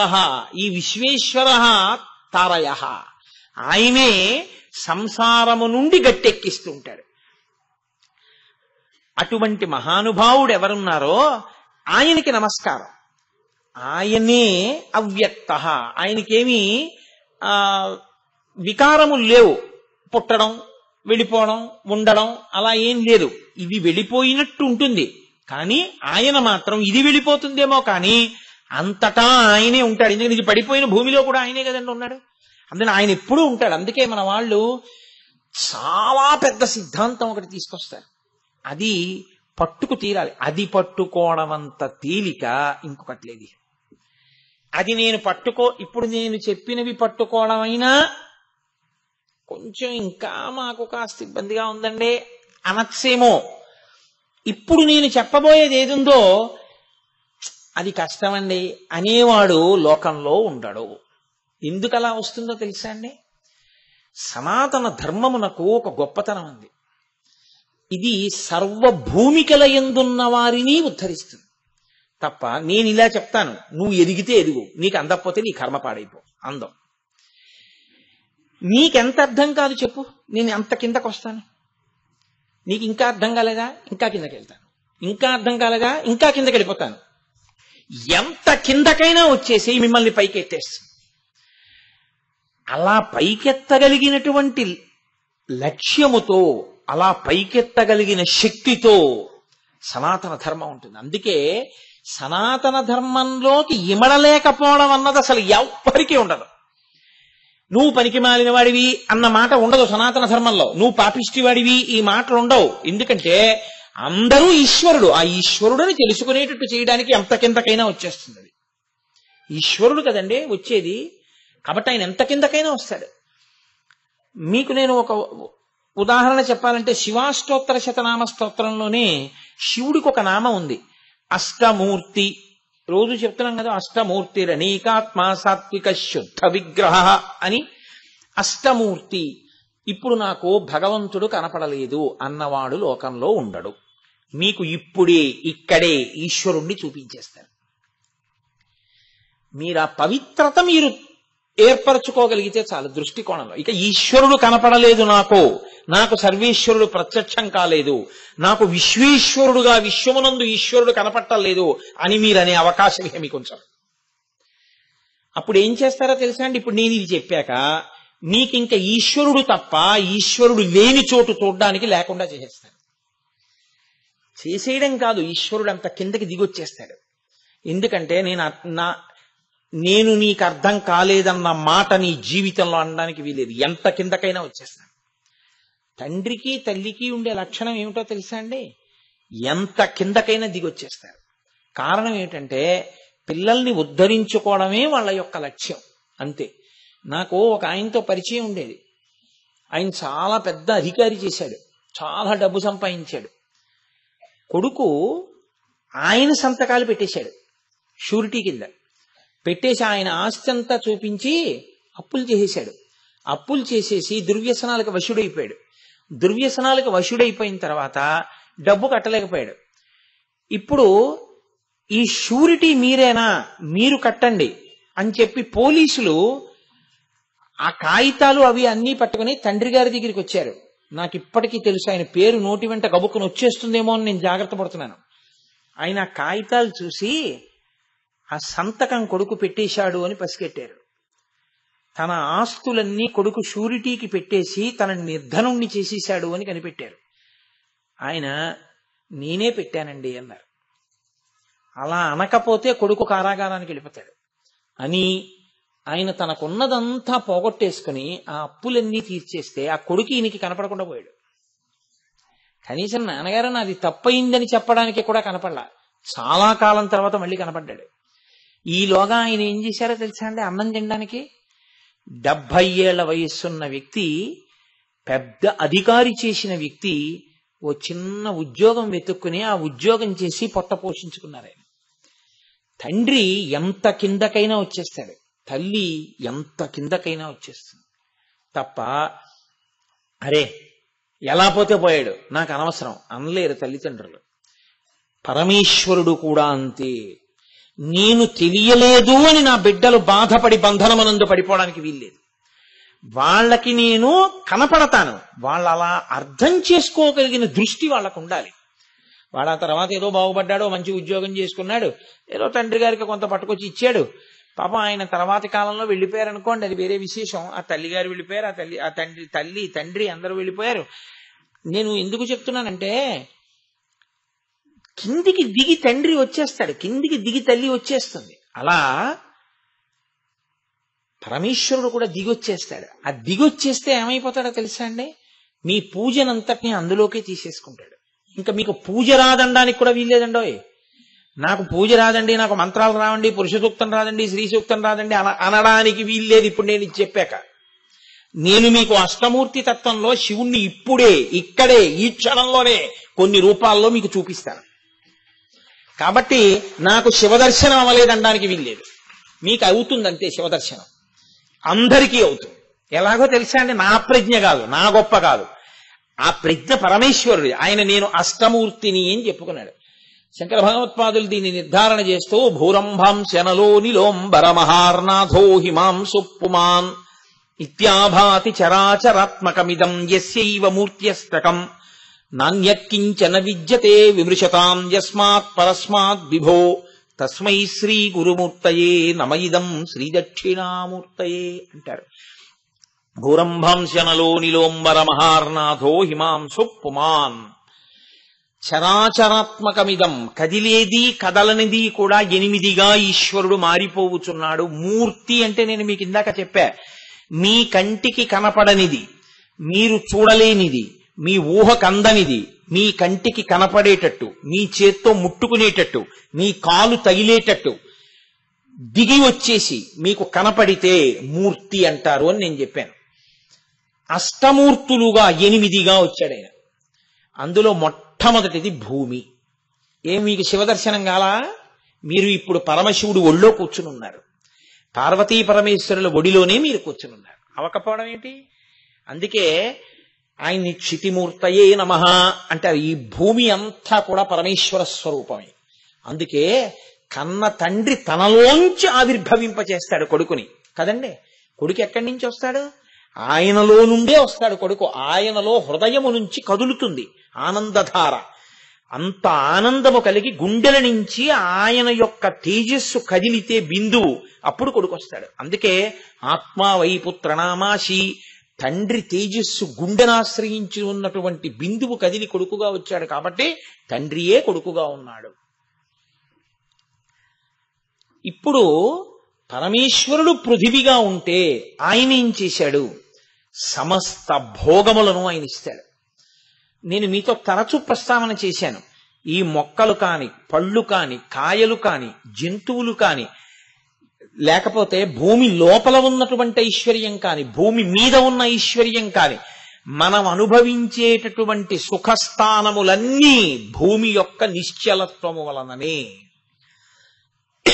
చరాచరాత్మకమిదం, ఆయన అలా ఉండి భోగములను అనుభవింపచేస్తాడు. ఇది బాగా కింది స్థాయిలో ఈశ్వరుణ్ణి తనకన్నా వేరుగా చూడాలనుకున్న వాళ్ళకి వెంటనే కనపడేటటువంటి తత్వం. ఇప్పుడు మీకు ఏమైందో తెలుసా అండి? మీ కర్మ ధర్మబద్ధం అవుతుంది. కర్మలు చెయ్యకుండా ఉండు అని ఎవ్వరూ చెప్పరు లోకంలో. అసలు అది సాధ్యం కాదు. కర్మ చేయకుండా మీరు ఉండలేరు. చెయ్యవలసిందల్లా ఏమిటంటే కర్మని ధర్మబద్ధం చెయ్యాలి. అందుకు కట్టు మీద కట్టేస్తారు. కట్టు మీద కట్టు ఎందుకు వేసుకుంటూ పెడతారంటే సనాతన ధర్మంలో ఓ కట్టు ఇంకో కట్టుని వదిలించేస్తుంటుంది. బ్రహ్మచర్యంలో తీసుకెళ్లి గురువుగారి దగ్గర పెడతారు, మొదటి కట్టేస్తారు. ఈ కట్టులో ఏం చేస్తారో తెలుసా అండి? చివరి ఊపిరి వరకు కావలసిన అన్నాన్ని సంపాదించుకోవడానికి కావలసిన విద్య నేర్చుకునే వ్యవస్థ ఏర్పాటు చేస్తారు. విద్యకి శత్రువు అవినయం, అహంకారం. ఈ అహంకారం పోవాలంటే ఆ సమయంలో అహంకారమునకు కారణమైన వాటినన్నింటినీ త్రొంచవలసి ఉంటుంది. అందుకే జుత్తు దువ్వుకోడు, తాంబూలం వేసుకోడు, అద్దం చూసుకోడు, ఏకవస్త్రం కట్టుకుంటాడు. ఏకవస్త్రధరో ధన్వీసిఖీ కనకమాలయ అంటారు రాముడి బ్రహ్మచర్యం గురించి వాల్మీకి మహర్షి. కట్టుకుంటాడు. భిక్షాన్నం, గురువుగారు 4 ఏళ్ల ముందుకు వెళ్ళి భిక్షాన్నం పట్టరా అంటారు. భవతి భిక్షాందేహి, భిక్షాన్నం తెస్తాడు. అమ్మ అన్నం పిల్లలకందరికీ ఎలా పెడుతుందో గురుపత్ని అలాగే పెడుతుంది. వాళ్ళందరికీ, అందరికీ సమానంగా పెడుతుంది. ఆ అన్నం తింటాడు. గురువుగారికి శుశ్రూష చేస్తాడు. గురువుగారి దగ్గర కూర్చుంటాడు. స్వాధ్యాయం, గురువుగారు చెప్పింది నేర్చుకుంటాడు. గురువుగారు చెప్పింది నేర్చుకుని జీవితాంతం బతుకుతాడు. ఇప్పుడు మొదటి కట్టేస్తారు. కానీ మనసుకి ఒక లక్షణం ఉంటుంది, దాని యందు కామ ప్రకోపం ఏర్పడుతుంది శరీరం ఒక వయసును పొందిన తర్వాత. ఇప్పుడు ఇంకో కట్టేసి ఈ కట్టు జారి చేస్తారు. పచ్చగడ్డిని నేను కొంచెం వదులుగా ఓ తాడేసి కట్టాను, తర్వాత ఇంకో కట్టేసి గట్టిగా కట్టాను, ఈ తాడేమవుతుంది? వదిలేస్తుంది. అలా గృహస్థాశ్రమం అన్న కట్టేసేస్తారు. ఇప్పుడేమవుతుంది? భార్య వస్తుంది. భార్య యందు కామము, దాని వలన అర్థము బిడ్డలు. బ్రహ్మచర్యం అన్న కట్టు జారిపోయింది. ఇప్పుడు ధర్మం అన్న కట్టేసుకుంటాడు. వేసుకుని గృహస్థుగా ఏ ధర్మం పాటించాలో ఆ ధర్మాలు. ఇంకలా భార్య పిల్లలు ఎప్పుడు తాళం చెవులు అదే. ఇప్పుడు ఈ కట్టు మీద ఇంకో కట్టేసుకుంటాడు, ఈ కట్టు వదిలేస్తాడు. వీళ్ళని విడిచిపెట్టి అరణ్యానికి వెళ్ళిపోయి ఆశ్రమంలో చేరిపోయి వానప్రస్థు, ఎప్పుడు తపస్సు. ఎప్పుడైనా పిల్లలు వస్తే అక్కడికి వస్తారు. ఏరా బాగున్నావా అంటే, నాన్నగారు ఇది ఇలా అది అలా. ఓ బాగుంది నాన్నగారు, మీరు ఏమో సలహా చెప్తారా, ఒకసారి ఫోన్ చేస్తారా? వదిలేశాను రావన్నీ. శుభం భూయాత్, క్షేమంగా ఉండండి, ఈశ్వరుణ్ణి నమ్ముకోండి అంతే. వానప్రస్థు అలా గడిపేస్తాడు. దాని మీద ఇంకో కట్టేస్తాడు. పక్కన భార్యని కూడా కొడుకు అప్పచెప్పి కాషాయం కట్టుకుంటాడు. ఎక్కడా ఉండడు. భూమి అంతా సంచరిస్తూ దగ్గొస్తే దగ్గుమందు దగ్గు తీరడానికి వేసుకున్నట్టు ఆకలిస్తే ఆకలి తీరడానికి కావలసిన దాన్ని ఆకలి తీరే వరకు తింటాడు. అది చేతిలో ఏం పడిందో అది తింటాడు. నాకు ఒక మహాత్ముడు తెలుసు. ఒకానొకప్పుడు నేను భీమునిపట్నం వెళ్తే ఆయన దర్శనం అయింది నాకు. ఆయనకి ఆకలి వేస్తే వస్తారండి మీ అదృష్టం అన్నారు. ఆయనకి ఆకలి వేసింది, ఆయన కిందకు వచ్చారు. వచ్చి ఆవుల దగ్గర క్యాబేజీ తొక్కలు అవి పడేశారు. ఆయన అక్కడ కూర్చుని కొంచెం సేపు అవి తిని మంచినీళ్ళు తాగి మళ్ళీ వెళ్ళిపోయారు. అంటే ఇది అది అని లేదు. ఆకలికి దగ్గుమందు ఎలా వేసుకుంటామో, అంతేగాని దగ్గుమందు వేసుకుంటే తగ్గిపోయింది కాబట్టి ఆ మందు వృధా చేయడం ఎందుకని తగ్గిపోయిన తర్వాత కూడా తాగేయరు కదా. ఏదో మూడు పూట్ల 3 టాబ్లెట్లు వేసుకోండి అంటే 3 పూట్ల 3 వేసుకోవాలి, కానీ ఉన్నాయి కదా అని 30 నోట్లో వేసుకోకూడదు, చచ్చూరుకుంటాడు కదా. అలాగే ఆకలి తగ్గే వరకు తింటాడు. దగ్గొచ్చిన వాడు ఏమిటండి ఇది కమ్మగా లేదు, ఇందులో మసాలా దోశలా లేదు ఏమిటండి అంటాడేంటి? ఎలా ఉన్నా మింగాలి మందు. ఆకలి కూడా అనారోగ్యమే కాబట్టి ఆకలి అన్న వ్యాధి తీరడానికి మందుగా చేతిలో ఏది పడిందో అది తింటాడు. దూషణకి భూషణకి ఒకటే సమాధానం. ఎప్పుడు బ్రహ్మమునందు రమిస్తాడు. ఇల్లు లేదని బెంగలేదు. ఓ చెట్టు తొర్రలో ఉంటాడు, లేకపోతే పాడుబడిపోయిన ఇంట్లో ఉంటాడు, అలాంటి చోట్ల ఉంటాడు. చిట్ట చివరికి ఒక కౌపీనం పెట్టుకు తిరుగుతాడు. ఈ శరీరం పడిపోతున్నప్పుడు కూడా సాక్షిగా ఉండి శరీరాన్ని విడిచిపెట్టేస్తాడు. కట్టు మీద కట్టు ఎందుకేశాడు? ఇంకో కట్టు జారిపోవడానికి కట్లేసుకున్నాడు. ఆఖరికి వేసుకున్న కట్లు దేనికి పనికొచ్చాయి? అన్నీ జారిపోయి ఆయనలో కలిసిపోవడానికి పనికొచ్చాయి. సనాతన ధర్మము యొక్క చిట్ట చివరి ప్రయోజనం ఆయనలో కలిసిపోవడమే. కాబట్టి అందుకేస్తారు కట్లు. అంతేకాని ఈ కట్టు బాగా బిగించుకుని నువ్వే బయటికి రాలేనంతగా బిగించుకుని గిలగిలగిలగల కొట్టుకు చచ్చిపోమని కాదు. అందుకే అలా కట్టేసేసుకున్న వాడిని ఏమంటారంటే, కట్టు వదుల్చుకోరని రానివాడు పట్టుపురుగు అయిపోయాడంటారు. పట్టుపురుగు చూడండి, తన మల్బరీ ఆకులు తింటుంది, పెద్దదవుతుంది, నోట్లోంచి పట్టు దారాన్ని వదులుతుంది. తనలోంచే వచ్చింది ఆ పట్టుదారం. చక్కగా దాన్ని అలా పట్టు కాయ అల్లుకుంటుంది, మెత్తగా ఉంటుంది. పడుకుని నిద్రపోతానని అందులో నిద్రపోతుంటుంది. పట్టు దారం మీద ఆసక్తే కానీ పట్టు పురుగు మీద ఆసక్తి లేదు ఆకులు పెట్టిన వాడికి. ఇది ఇంకా నిద్రపోయింది, ఇది ఇంకా నిద్ర లేచినా ఇందులోంచి బయటికి రాలేదు కాబట్టి ఇప్పుడు ఆ దారం బయటికి వదలడానికి దానికి అవకాశం లేదు. కాబట్టి ఆయన ఏం చేస్తాడంటే దాన్ని కోసేసి పురుగుని తీసాడనుకోండి, దారం అంతా ముక్కలైపోతుంది. అందుకని ఏం చేస్తాడంటే పెద్ద డేషా ఒకటి పెట్టి నీళ్లు బాగా మరిగించి ఈ నిద్రపోతున్నటువంటి పట్టు పురుగులున్న పట్టుకాయలన్నీ తీసుకెళ్లి అందులో పడేస్తాడు. పడేసి తిప్పుతాడు. తిప్పితే తను కట్టుకున్న పట్టుదారపు కాయలోనే ఉన్న పురుగు దాంట్లోంచి బయటికి రావడం చేతకాక కొట్టుకు చచ్చిపోతుంది. చచ్చిపోయాక ఆయన ఏం చేస్తాడంటే రాట్నానికి ఇటు కండికి పెడతాడు, ఇటు తిప్పుతాడు, దారం అంతా ఇటు వచ్చేస్తుంది. అందులో చచ్చిపోయిన పురుగు ఉంటుంది, కనీసం దానికి గౌరవం కూడా ఉండదు. బుట్టకెత్తే అసలు పారేస్తాడు, కాకులు పందులు తినేస్తాయి. సంసారమన్న కట్టు జార్చుకోవడం రాకుండా ఓ బంధనాలు వేసేసుకున్నవాడు పట్టు పురుగు చచ్చిపోయినట్టు చచ్చిపోతాడు ఆఖరికి. కాబట్టి కట్టు మీద కట్టు వేసుకుని కట్టు జార్చుకో. ఈ కట్టు జార్చుకోవడం కోసం ఉపాసన ఎక్కడ మొదలవుతుంది? ఉపాసన అంటే మీతో నేను మనవి చేశా, ఈశ్వరుడికి దగ్గరగా ఉండడం. అసలు ఈశ్వరుడు ఎప్పుడూ ఇక్కడే ఉన్నాడు. ఆయన మీద కూర్చున్నావు, ఆయన ఒళ్ళో కూర్చున్నావు, ఆయన ఒళ్ళో ఆడుకుంటున్నావు, ఆయన ఒళ్ళో తింటున్నావు, ఆయన మీదే బతుకుతున్నావు. అసలు ఇలా లేస్తూనే అక్కడ వచ్చింది ఉపాసన. గుడి లేదు, గోపురం లేదు అనకు. ఎక్కడ లేడు ఈశ్వరుడు, పృథ్వీగా ఉన్నాడు. కాబట్టి సముద్రవసనే దేవి పర్వతస్థన మండలే విష్ణుపత్ని నమస్తుభ్యం పాదస్పర్శం క్షమస్వమే. అమ్మా, నిన్ను నేను పాదంతో తన్ని దిగవలసి వస్తోంది. చిన్నతనంలో అమ్మ పాలిస్తూ ఉంటే పాదంతో నేను తన్నినా కూడా అమ్మ ముద్దు పెట్టుకుని పాలిస్తే పెరగడినటువంటి అలవాటుతో కృతజ్ఞుడమైన నేను ఇప్పుడు కూడా నిన్ను కాలుతో తన్ని లేచి తిరుగుతున్నానమ్మా, నన్ను మన్నించు అని భూమి మీద నేల మీద పడి ముందు నమస్కారం చేసి లేచి నిలబడతాడు.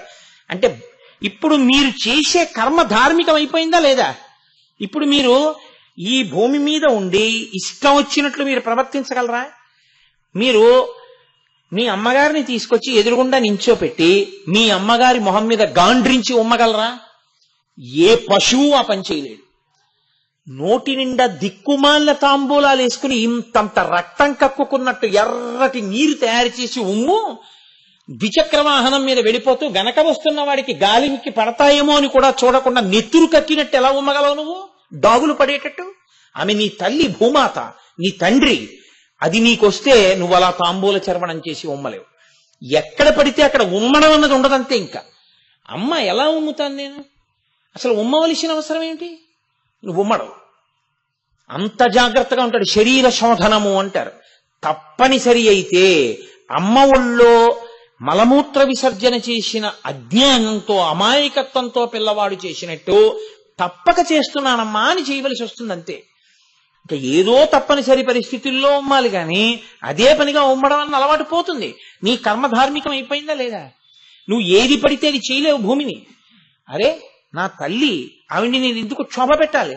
ఆవిడ బెంగ పెట్టుకుంటుంది నన్ను చూసి, భూమాత నా తల్లి అని. ఉత్తర క్షణంలో నీ కర్మ జాగ్రత్త పడిపోతుంది. విశ్వేశ్వరుణ్ణి విశ్వమునందు చూడడం రాకపోతే విశ్వముగా చూడడం అలవాటు చేసుకో. అష్టమూర్తులు ఆయన అయిపోతాడు. భౌరం ఆయనే భూమి అయ్యాడు. అలాగే పృథివీ ఆపస్ నీరు, నీరు ఈశ్వర స్వరూపం. నేను మీతో మనవి చేశాను కదా ఇందాక కూడాను, ఆ సప్తగోదావరి గురించి మాట్లాడుతాను. నీరంతా ఈశ్వరుడే. అందుకే నీటికి దాహాన్ని తీర్చే శక్తి. నీటికి ఇక్కడ దాహం తీర్చడం కాదు, నీటికి దాహం తీర్చే శక్తి ఎక్కడి వరకు ఉంటుందో తెలుసా అండి? 10వ రోజున శరీరాన్ని విడిచిపెట్టేసినటువంటి జీవుడు దక్షిణాభిముఖంగా వెళ్ళిపోవడం మొదలు పెడతాడు. ఆ జీవుడు వెళ్ళిపోయేటప్పుడు భటులు కొట్టుకుంటూ తీసుకెడుతుంటే విశేషమైన దాహాన్ని పొందుతాడు. అప్పుడు దేహబంధువులే కాదు, ఆత్మీయులైన వాళ్ళందరూ వెళ్ళి యజ్ఞోపవీతాలని అపసవ్యం చేసి ఆ ధర్మోదకాలు అని చెప్పి నీళ్లు విడిచిపెడతారు. ఈ నీటిని జీవుడు తాగి వెళ్ళిపోతాడు. నీరు ఇంకో లోకానికి పంపిస్తుంది జీవుణ్ణి. అందుకే కదూ గంగావతరణంలో భయంకరమైనటువంటి మరణం, అందున మహాభక్తులైనటువంటి వారి కోపాగ్నికి దగ్ధమైతే అసలు భూమి మీద ఉన్న నీరు వాళ్ళని ఉద్ధరించదు. కాబట్టి గంగను తీసుకురావాల్సి వచ్చింది. కాబట్టి దిక్కుమాలిన చావు చచ్చిపోయేంత తప్పులు చేయకు. నిన్ను ఉద్ధరించడానికి ఇక్కడ నీళ్లు కూడా పనికి రాకుండా పోతాయి. పెద్దల కోపం వచ్చేటట్టుగా ఎప్పుడూ ప్రవర్తించకు. కాబట్టి నీరు ఎంత ధర్మం, ఎంత ఉద్ధరిస్తుంది. అర్ఘ్యమిచ్చి తరించిపోవచ్చు, సూర్యభగవానుడికి అర్ఘ్యమిచ్చి తరించిపోవచ్చు, నీళ్లు పోసుకొని అశౌచాన్ని విడిచిపెట్టచ్చు, ఆచమనం చేసి స్థూల సూక్ష్మ కారణ శరీరములోని తాపములను చల్లార్చుకోవచ్చు, నీటితో వంట చేసుకోవచ్చు, నీటితో నీవు భూమికి అంటే నువ్వు ఉన్నటువంటి ఇంటికి శౌచాన్ని ఏర్పాటు చేసుకోవచ్చు నీళ్లు చల్లి. ఇంత గొప్ప శక్తి కలిగినటువంటి నీరు ఈశ్వర స్వరూపమే. అందుకే మా చిన్నతనంలో నాకు బాగా జ్ఞాపకం, చాద మా చిన్నతనంలో తెలియక తాడంతా ఎడం చేతిలో చివర పట్టుకుని చాద ఒకసారి వదిలేసేవాళ్ళం. ధబ్బని వెళ్ళి పడేది. 2-3 మాటలు వేసి అలా నీళ్లు తోడుకుని గజేంద్ర మోక్షంలో స్నానం చేస్తుండేవాళ్ళం. సాయంకాలాలు వెనక నుంచి వీపు పగిలిపోయేట్టు దెబ్బపడేది. వెనక్కి చూస్తే మా అమ్మో, మా అమ్మమ్మో, మా నాయనమ్మో ఎవరో ఉండేవారు. అబ్బా ఎందుకు అలా కొట్టామంటే, ఏమిట్రా ఆ చాదేయడం, నీటికి అలా తగలచ్చా? నీటికి అలా తగిలితే వరుణదేవతాను ఆగ్రహానికి గురవుతావు. తప్పు, నీటిని అలా కొట్టకూడదు. ఏం మెల్లిగా వేలేవా చాదా? ఏమిటా తప్పుడు చేయడం? అంటే వాళ్ళు నీటి యందు ఈశ్వరుణ్ణి చూసేవారు. ఆయనకి అంత దెబ్బ తగులుతుంది, మెల్లిగా దింపు, చాలా దింపి నీళ్లు తోడుకో, అంతేగాని ఏమిటా కొట్టడం అని మమ్మల్ని కొట్టేవారంటే వాళ్ళకి ఈశ్వరుణ్ణి చూడడం అలవాటైంది. అందుకే వాళ్ళు 70 ఏళ్ళు 80 ఏళ్ళు ఏమీ లేకుండా హాయిగా ఉన్నారు. ఇంకా వాళ్ళ చేత్తో పడ్డ వీపు మీద దెబ్బలు, వాళ్ళ చేత్తో పెట్టిన అన్నం కాబట్టి ఈ పాటి మాట వస్తుంది నోటి వెంట. కాబట్టి నీరు ఈశ్వరుడు. ఎక్కడ వెతకాలి? నువ్వు తాగితే ఈశ్వరుణ్ణే తాగుతున్నావు, నువ్వు స్నానం చేస్తే ఈశ్వరుణ్ణే మీద పోసుకుంటున్నావు. నీకు ఈశ్వరుడు ఎదురుగుండా ఉన్నాడు, శివుడే ఉన్నాడు. పృథివీ, ఆపస్, తేజో, అగ్నిగా ఈశ్వరుడే ఉన్నాడు. హవ్యం వహతి దేవానాం కవ్యం కవ్యాసినామపి పాకంచ కురుతే వహ్ని శంకర శైవ శాసనాత్ అంటుంది లింగపురాణం. పితృదేవతలకి నువ్వు పెట్టినటువంటి పిండం అందాలంటే అగ్నిహోత్రుడే పట్టుకెళ్ళాలి. దేవతలకి నువ్వు ఇచ్చినటువంటి హవ్యం అందాలి అంటే అగ్నిహోత్రుడే పట్టుకెళ్ళాలి. నీకు పుణ్యకర్మలు కావాలి అంటే, నీకు పుణ్యం కావాలంటే, నీకు ఇంట్లో వంట దొరకాలి, అగ్నిహోత్రుడు వండాలి. నీవు బ్రతికుండాలి, లోపల వేడిగా ఆయన ఉండాలి.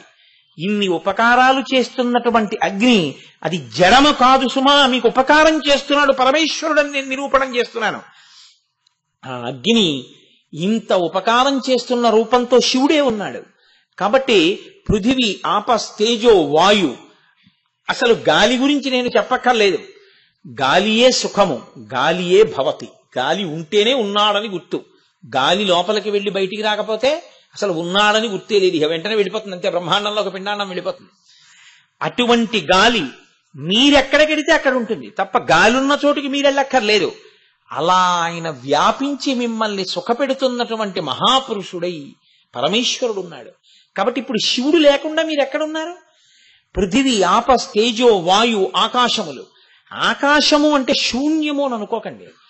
చాలా మంది ఆకాశం అంటే శూన్యం అనుకుంటారు. శూన్యం అన్న మాట తప్పు. అసలు శూన్యం అంటే ఏదీ లేనిది ఎలా ఉంటుందండి? ఏదీ లేకుండా ఉండదు. ఇప్పుడు మీరు మా ఇంటికి వెళ్ళి తలుపు తట్టారనుకోండి, ఎవరో ఇలా తెర తీసి చూసి అయ్యగారు లేరు, అమ్మగారు లేరు, ఏదో మా పని పిల్లని పని చేసుకోమని ఇంట్లో విడిచిపెట్టి వచ్చేసాం అనుకోండి. అది ఇలా చూసి అయ్యా ఇంట్లో ఎవరు లేరండి అందనుకోండి. ఇంట్లో ఎవరు లేరండి ఏమిటి? ఇంట్లో ఎవరో ఉండి లేరండి అని చెప్తోందా లేదా? ఇంట్లో ఎవరో ఉన్నారు. ఎవరూ లేరండి శూన్యం కాదు, లేరండి అని చెప్పిన వాళ్ళు ఉన్నారు. శూన్యం ఎలా అవుతుంది? నువ్వు అక్కడ శూన్యం కాదని చెప్పడానికి అక్కడ ఈశ్వరుడు ఉంటే శూన్యం ఎందుకు అవుతుంది? అందుకని శూన్యం అన్న మాట లేదు. ఆకాశము అంటే అన్నీ తనలో ఉండడానికి అవకాశం ఇచ్చినదై ఉంటుంది. అన్నీ ఆయన బొజ్జయందు ఉంటాయి. అది ఎలా ఉంటుందో తెలుసా అండి? ఎవరికి వాళ్ళు ఇది నాదనుకుంటాడే, కానీ అది ఇంకోటి ఎందు ఉంటుంది. ఈ ఆకాశం అన్న మాట అర్థం కావాలంటే మీకు నేను ఒక ఉదాహరణ చెప్తే మీరు పట్టుకుంటారు. మనం తిన్న ఆహారంలోనే సూక్ష్మక్రిములు మన లోపలికి వెళ్ళిపోయి మన ప్రేగుల్ని పట్టుకుని ఆ లోపల ఉన్నటువంటి నెత్తుటిలో ఈదుతూ ఉంటాయి. ఈదుతూ అవి ఏమనుకుంటాయంటే ఆ ప్రేగుల్ని పట్టుకుని ప్రేగుల్ని కొరుకుతూ, ఓహ్ ఈ ప్రేగులు మనవే, ఈ నెత్తురంతా మందే, మనం తాగడానికే, మనం తాగేయడం, మనం ఆడుకోవడం, మనం ఇక్కడ కురుపులు పుట్టించేయడం, మనం ఇక్కడంతా పాడు చేసేయడం, మన ఇష్టం, మనం ఏమైనా చేసుకోవచ్చు, మన అడిగేవాడేవాడు అనుకుంటూ ఉంటాయి.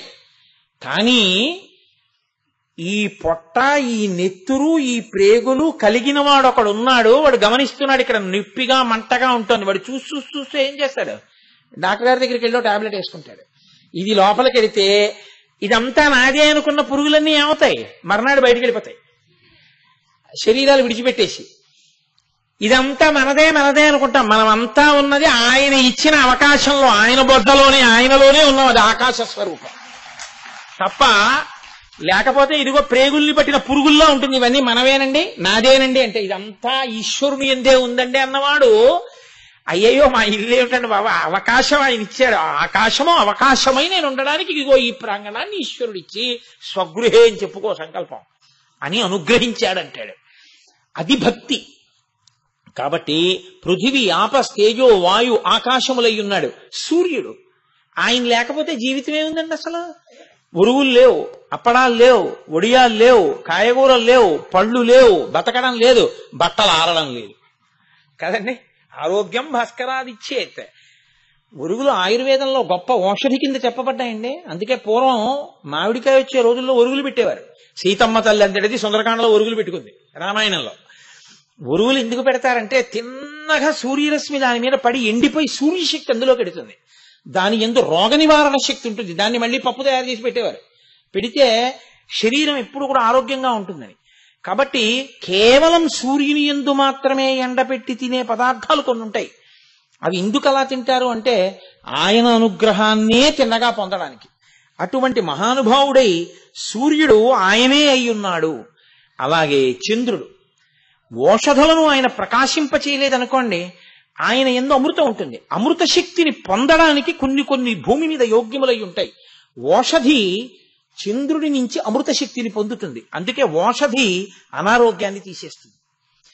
అలాగే చంద్రుని యొక్క అమృత శక్తిని ప్రవహిస్తున్న నీరు పొందుతుంది. అందుకే నదులు ఆయన యొక్క అమృతత్వాన్ని పొందుతాయి. పొందితే ఆ అమృత శక్తిని పొందితే మనం వెళ్ళి నీటి ప్రవాహానికి ఎదురు నిలబడి స్నానం చేయాలి. వాళ్ళు నిలబడి స్నానం చేయకూడదు.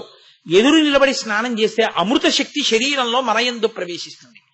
ఇది ఎలా ఉంటుందంటే, మీరు ఓ కర్రను తీసుకెళ్లి ఓ ఇనప ఊచ తీసుకెళ్లి మంటలో అటువైపు పెట్టారనుకోండి, అక్కడే కాలుతోంది. కానీ కాసేపటికి మీ చెయ్యి వేడెక్కిపోతుంది. ఆ ఊచ ఇటుపక్క కూడా వేడెక్కిపోతుంది. ఆ వేడి అలా వచ్చేస్తుంది. నది యందు మీరు రోజు కాళ్ళు కడుక్కున్నా సరే ఆ అమృత శక్తి మీ శరీరానికి అంతటికీ ఎక్కుతుంది. అది దానికి ఉండే స్వభావం అటువంటిది. కాబట్టి చంద్రుడై ఓషధుల్ని ప్రకాశింపచేస్తున్నాడు, మీకు అమృత శక్తిని పంచిపెడుతున్నాడు. సూర్యచంద్రులై ఉన్నాడు. ఇది కాదు, ఆఖరిది ఒకటి ఉంది. అది అత్యంత జాగ్రత్తగా గమనించవలసింది. అదే తత్వమసి మహావాక్యం అయి ఉంటుంది. రామకృష్ణ పరమహంస ఒక మాట చెప్తుండేవారు. వెనకటికి ఒక 10 మంది శిష్యులు గంగ దాటుతున్నారు. 10 మంది పడవ ఎక్కేశారు. ఏదో ఒక్క పడవ ఎక్కడం కుదరలేదు, 4 పడవలు ఎక్కారు, దాటారు, అవతల ఒడ్డుకి వెళ్ళిపోయారు. ఒకడు అన్నాడు, రే గురువు గారికి మనమంటే మహాప్రేమ, నది దాటేటప్పుడు జాగ్రత్త అని చెప్పారు. 4 పడవలు ఎక్కొచ్చాం, 10 మందివి ఉన్నామో లేదో లెక్క పెట్టుకుందాం ఉండండి అని వాడు అందరినీ నించోబెట్టి 1 2 3 4 5 6 7 8 9 అమ్మా ఒకళ్ళు లేడురా, ఎవడు పడిపోయాడు రా అన్నాడు. అని వాడు ఏడుపు మొదలెట్టాడు. రెండో వాడు అన్నాడు, ఉండు ఏడవకు, నేను లెక్కెడతానుండు అని వాడు 1 2 3 4 5 6 7 8 9 వాడిని లెక్కెట్టుకోవట్లేదుగా. అందుకని 9 ఉన్నారు. అవును నిజమే రోయ్, ఒకడు పోయాడని 10 మంది ఏడుస్తున్నారు. 10 మంది అంత ఏడుస్తుంటే అటుగా పోతున్న ఒక ఆయన వచ్చి అన్నాడు, ఎందుకు ఏడుస్తున్నారా అన్నాడు. అయ్యా మేము 10 మందిని బయలుదేరామండి, ఎవడు పోయాడో తెలియట్లేదు, ఒకడు పోయాడు గంగలో.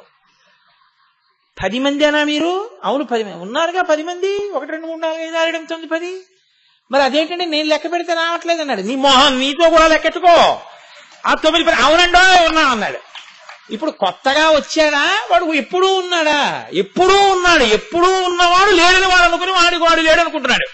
అలా నేననుకున్న జీవుడు కాదు, జీవుడు ఈశ్వరుడే. ఆయన కూడా పుమాన్, లోపల ఉన్న జీవుడు పురుషుడు కూడా ఈశ్వరుడే. ఈ 9 బాగా పట్టుకోవడం వచ్చేస్తే బయట 7 లోపల ఉన్న జీవుడు కాదు, ఈశ్వరుడని నీకు ఎరుకలోకి వచ్చేస్తుంది. వీటి యందు భక్తితో ప్రవర్తించడం వస్తే, కాబట్టి భూరంభంశనలో నిరోంబర మహార్నాథో హిమాంసు పుమాన్ ఇత్యాభాతి చరాచరాత్మకమిదం యస్యైవ మూర్త్యష్టకం నాన్యకించన విద్యతే విమృశతాం యస్మాత్ పరస్మాత్ విభో తస్మై శ్రీ గురుమూర్తయే నమయిదం శ్రీ దక్షిణామూర్తయే. లోపలి జీవుడితో కలిపి ఈశ్వరుడు 8గా ఉంటాడు, అష్టమూర్తులుగా ఉంటాడు. కాబట్టి ఇప్పుడు నాకు చెప్పండి, ఈశ్వరుడు కానిది, ఈశ్వరుడు లేనిది ఏముంది? ఈశ్వరుడు కనపడలేదని ఎలా అంటారు మీరు? విశ్వేశ్వరుడిగా కనపడలేదు, మాయా అన్నది అడ్డొచ్చిందండి, అనుగ్రహము తిరోధానము అంటారేమో కానీ అష్టమూర్తుల్లో మీకు కనపడలేదని నాకు ఎలా చెప్తారు? కాకపోతే ఇదిగో పూజ మొదట్లోలా మీ ఎదురుగుండా ఈశ్వరుడు మీరు అని మొదలైంది. ఆఖరికి 10 మందిని లెక్కెట్టుకునేటప్పుడు మీతో లెక్కెట్టుకున్నట్టు 7 పూజ చేయగా 8వది కూడా అదేం తెలిసిపోయి పూజనీయం అయిపోతుంది, ఆయనలో కలిసిపోతుంది, విశ్వేశ్వరుని యందు ఐక్యమైపోతుంది. కాబట్టి బాగా కింద ఉన్న వాళ్ళని కూడా పైకెత్తడానికి పరమేశ్వరుడే 8గా కళ్ళ ముందు కనబడి పూజ స్వీకరిస్తాడు. అందుకే శివుడని ఒక నమస్కారం భూమికి చేసి వెళ్ళిపోతే చాలు, శివుడని ఒక నమస్కారం వాయువుకి చేస్తే చాలు. అందుకే శివ పూజ గొప్పతనం ఏమిటో తెలుసా అండి? పూజంతా చేసేసినట్టే, ఇంకొక నామం కాని ఇంకొక మంత్రం కాని ఏమీ తెలియక్కర్లేదు. శివాయ నమః ఆవాహయామి, శివాయ నమః ఆసనం సమర్పయామి, శివాయ నమః పాదయోః పాద్యం సమర్పయామి, శివాయ నమః హస్తయోః అర్ఘ్యం సమర్పయామి, శివాయ నమః స్నానం సమర్పయామి, శివాయ నమః వస్త్రయుగ్మం సమర్పయామి, శివాయ నమః యజ్ఞోపవీతం సమర్పయామి, శివాయ నమః పుష్పార్చనం సమర్పయామి అంటూ ఈ 8 నామాలు చెప్పేస్తే చాలు. భవాయ దేవాయ నమః, శర్వాయ దేవాయ నమః, ఈశానాయ దేవాయ నమః, పశుపతయే దేవాయ నమః, ఉగ్రాయ దేవాయ నమః, రుద్రాయ దేవాయ నమః, భీమాయ దేవాయ నమః, మహతే దేవాయ నమః. అమ్మవారిని కుంకం వేయాలంటే మళ్ళీ కొత్తగా నామాలు అక్కర్లేదు. భవస్య దేవస్య పత్నై నమః, సర్వస్య దేవస్య పత్నై నమః, ఈశానస్య దేవస్య పత్నై నమః, పశుపతే దేవస్య పత్నై నమః, రుద్రస్య దేవస్య పత్నై నమః, ఉగ్రస్య దేవస్య పత్నై నమః, భీమస్య దేవస్య పత్నై నమః, మహతే దేవస్య పత్నై నమః. భూమి భూమిలోని శక్తి, వాయువు వాయువులోని శక్తి, నీరు నీరులోని రుచి, అన్ని శక్తి దాన్ని అంటుకుని ఉంటుంది. ఆ శక్తి అమ్మవారు. ఇప్పుడు కుంకం చేత 8 నామాలతో ఈ బ్రహ్మాండమంతా నిండిపోయిన అమ్మవారికి వెళ్ళిపోయింది. 8 నామాలతో బ్రహ్మాండమంతా నిండిపోయిన ఈశ్వరుడికి వెళ్ళిపోయింది. ఇంకా మీకు ముచ్చటుండి వాళ్ళ కొడుకుల్ని పూజ చేయాలనుకున్నారు అంతే. భవస్య దేవస్య పుత్రాయ నమః వినాయకుడికి, సుబ్రహ్మణ్యుడికి మళ్ళీ భవాయ దేవాయ పుత్రాయ నమః సుబ్రహ్మణ్యుడికి. ఈ 8 నామాలు పట్టుకుని శివుడికి, అమ్మవారికి, సుబ్రహ్మణ్యుడికి, వినాయకుడికి నలుగురికి పూజ చేసి 10 నిమిషాల్లో లేచిపోవచ్చు మీరు పూజ. అంటే ఏమన్నా ఇది బాగా మాకు రాసి ఇచ్చేయండి అనకండి. నా ఉద్దేశ్యం ఏమిటంటే పూజ చేయడానికి సమయం లేదనకు. శ్రీరామ రామ రామేతి రమే రామే మనోరమే సహస్రనామ తత్తుల్యం రామనామ వరానని అయినట్టే నీకు సమయం లేదు, విష్ణు సహస్రం చెప్పాలనుంది, సమయం లేదు నేను చెప్పలేననుకో, పరమభక్తితో చెప్పు రామా రామా రామా అనంతే. అంకెలని అక్షరాల్లోకి మారిస్తే 2 మా 5 కాబట్టి రామ రామ రామ అంటే 2 × 5 × 2 × 5 × 2 × 5 2 5 10 10 2 20 20 100 100 2 200 205 1000 సహస్రనామ తత్తుల్యం రామ నామ వరాననే 1000 నామాలు చెప్పేసినట్లు అయిపోయింది. విష్ణు సహస్రం చెప్పేసినట్లే. అలాగే నీకు అవకాశం లేనప్పుడు 8 చెప్పు, నువ్వు పూజ చేసేసినట్టే. భక్తి ప్రధానం. అప్పుడు నీకు ఎక్కడ లేడు శివుడు.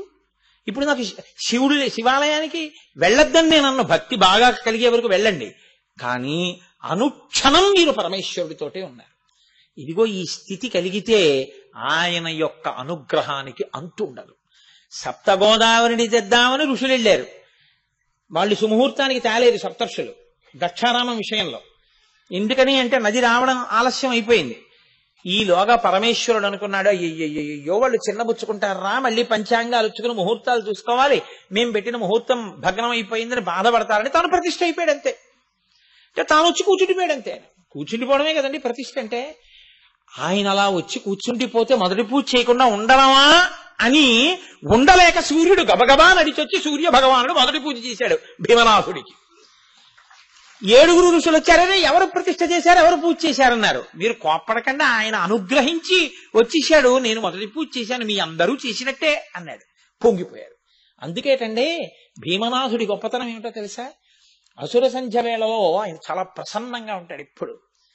అప్పుట ఆ సప్తగోదావరి లోపల ఉన్నది ఆయనే కదూ, సప్తర్షులు కష్టపడి తెచ్చిన నదీ జలాలు కదూ, సృష్టిలో లేని విధంగా రాక్షసులు ఋషులు ఒకరినొకరు అనుగ్రహించి తెచ్చుకున్న నీళ్లు కదూ. నీటి మీద ఉంచి వచ్చేటటువంటి గాలిని పావులు తింటాయంటారు శాస్త్రంలో. అప్పుడు ఆయన కొంచెం ఇలా బిగుతుగా కూర్చోకుండా ఇలా కూర్చుంటాట, కాస్త ఫ్రీగా ఇలా ఆరాంసే కూర్చుంటాడు.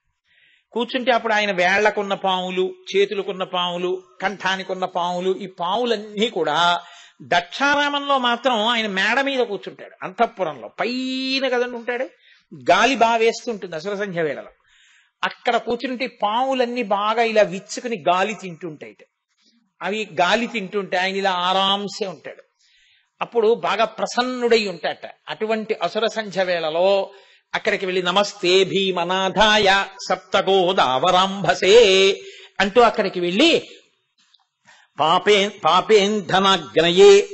పాపేంధనాగ్నయే తం హి, నీవే ఈశ్వరా, నా పాపమనేటటువంటి ఇంధనమునకు అగ్నిహోత్రానివి కాబట్టి నేను దీనిలో మునకవేయుచున్నాను అని అటు చూసి నమస్కారం చేస్తే పరమ ప్రసన్నుడవుతాడు. అందుకే దక్షారామం భోగక్షేత్రం, ఎన్నైనా ఇస్తాడు. ఆయన కారుణ్యానికి అవధి ఏముంటుంది. అందుకే దక్షారామ క్షేత్రం అనేక విధాలుగా గొప్ప క్షేత్రం. నా బాధ అంతా ఏమిటంటే ఇది చెప్పేవాళ్ళు లేరే అక్కడ. ఇంకొకటి చెప్పకుండా ఆయన అనుగ్రహాన్ని, ఆయన సౌలభ్యాన్ని చెప్తే సంతోషిస్తారు కదా అందరూ అని. అటువంటి మహానుభావుడై పరమేశ్వరుడు ఎప్పుడూ అందరికీ అందుబాటులో ఉన్నాడు. అటువంటి సర్వేశ్వరుడు, అటువంటి అష్టమూర్తి తత్వం, అటువంటి విశ్వేశ్వరుడు, అటువంటి అవ్యక్తుడు, ఆయనే అవ్యయుడు. కాబట్టి కొన్ని నామాలతో ఇవాళ దండ కట్టి ఈశ్వరుని యొక్క కంఠమనందు అలంకారం చేశాం. మళ్ళీ రేపో దండ కూర్చుదాం.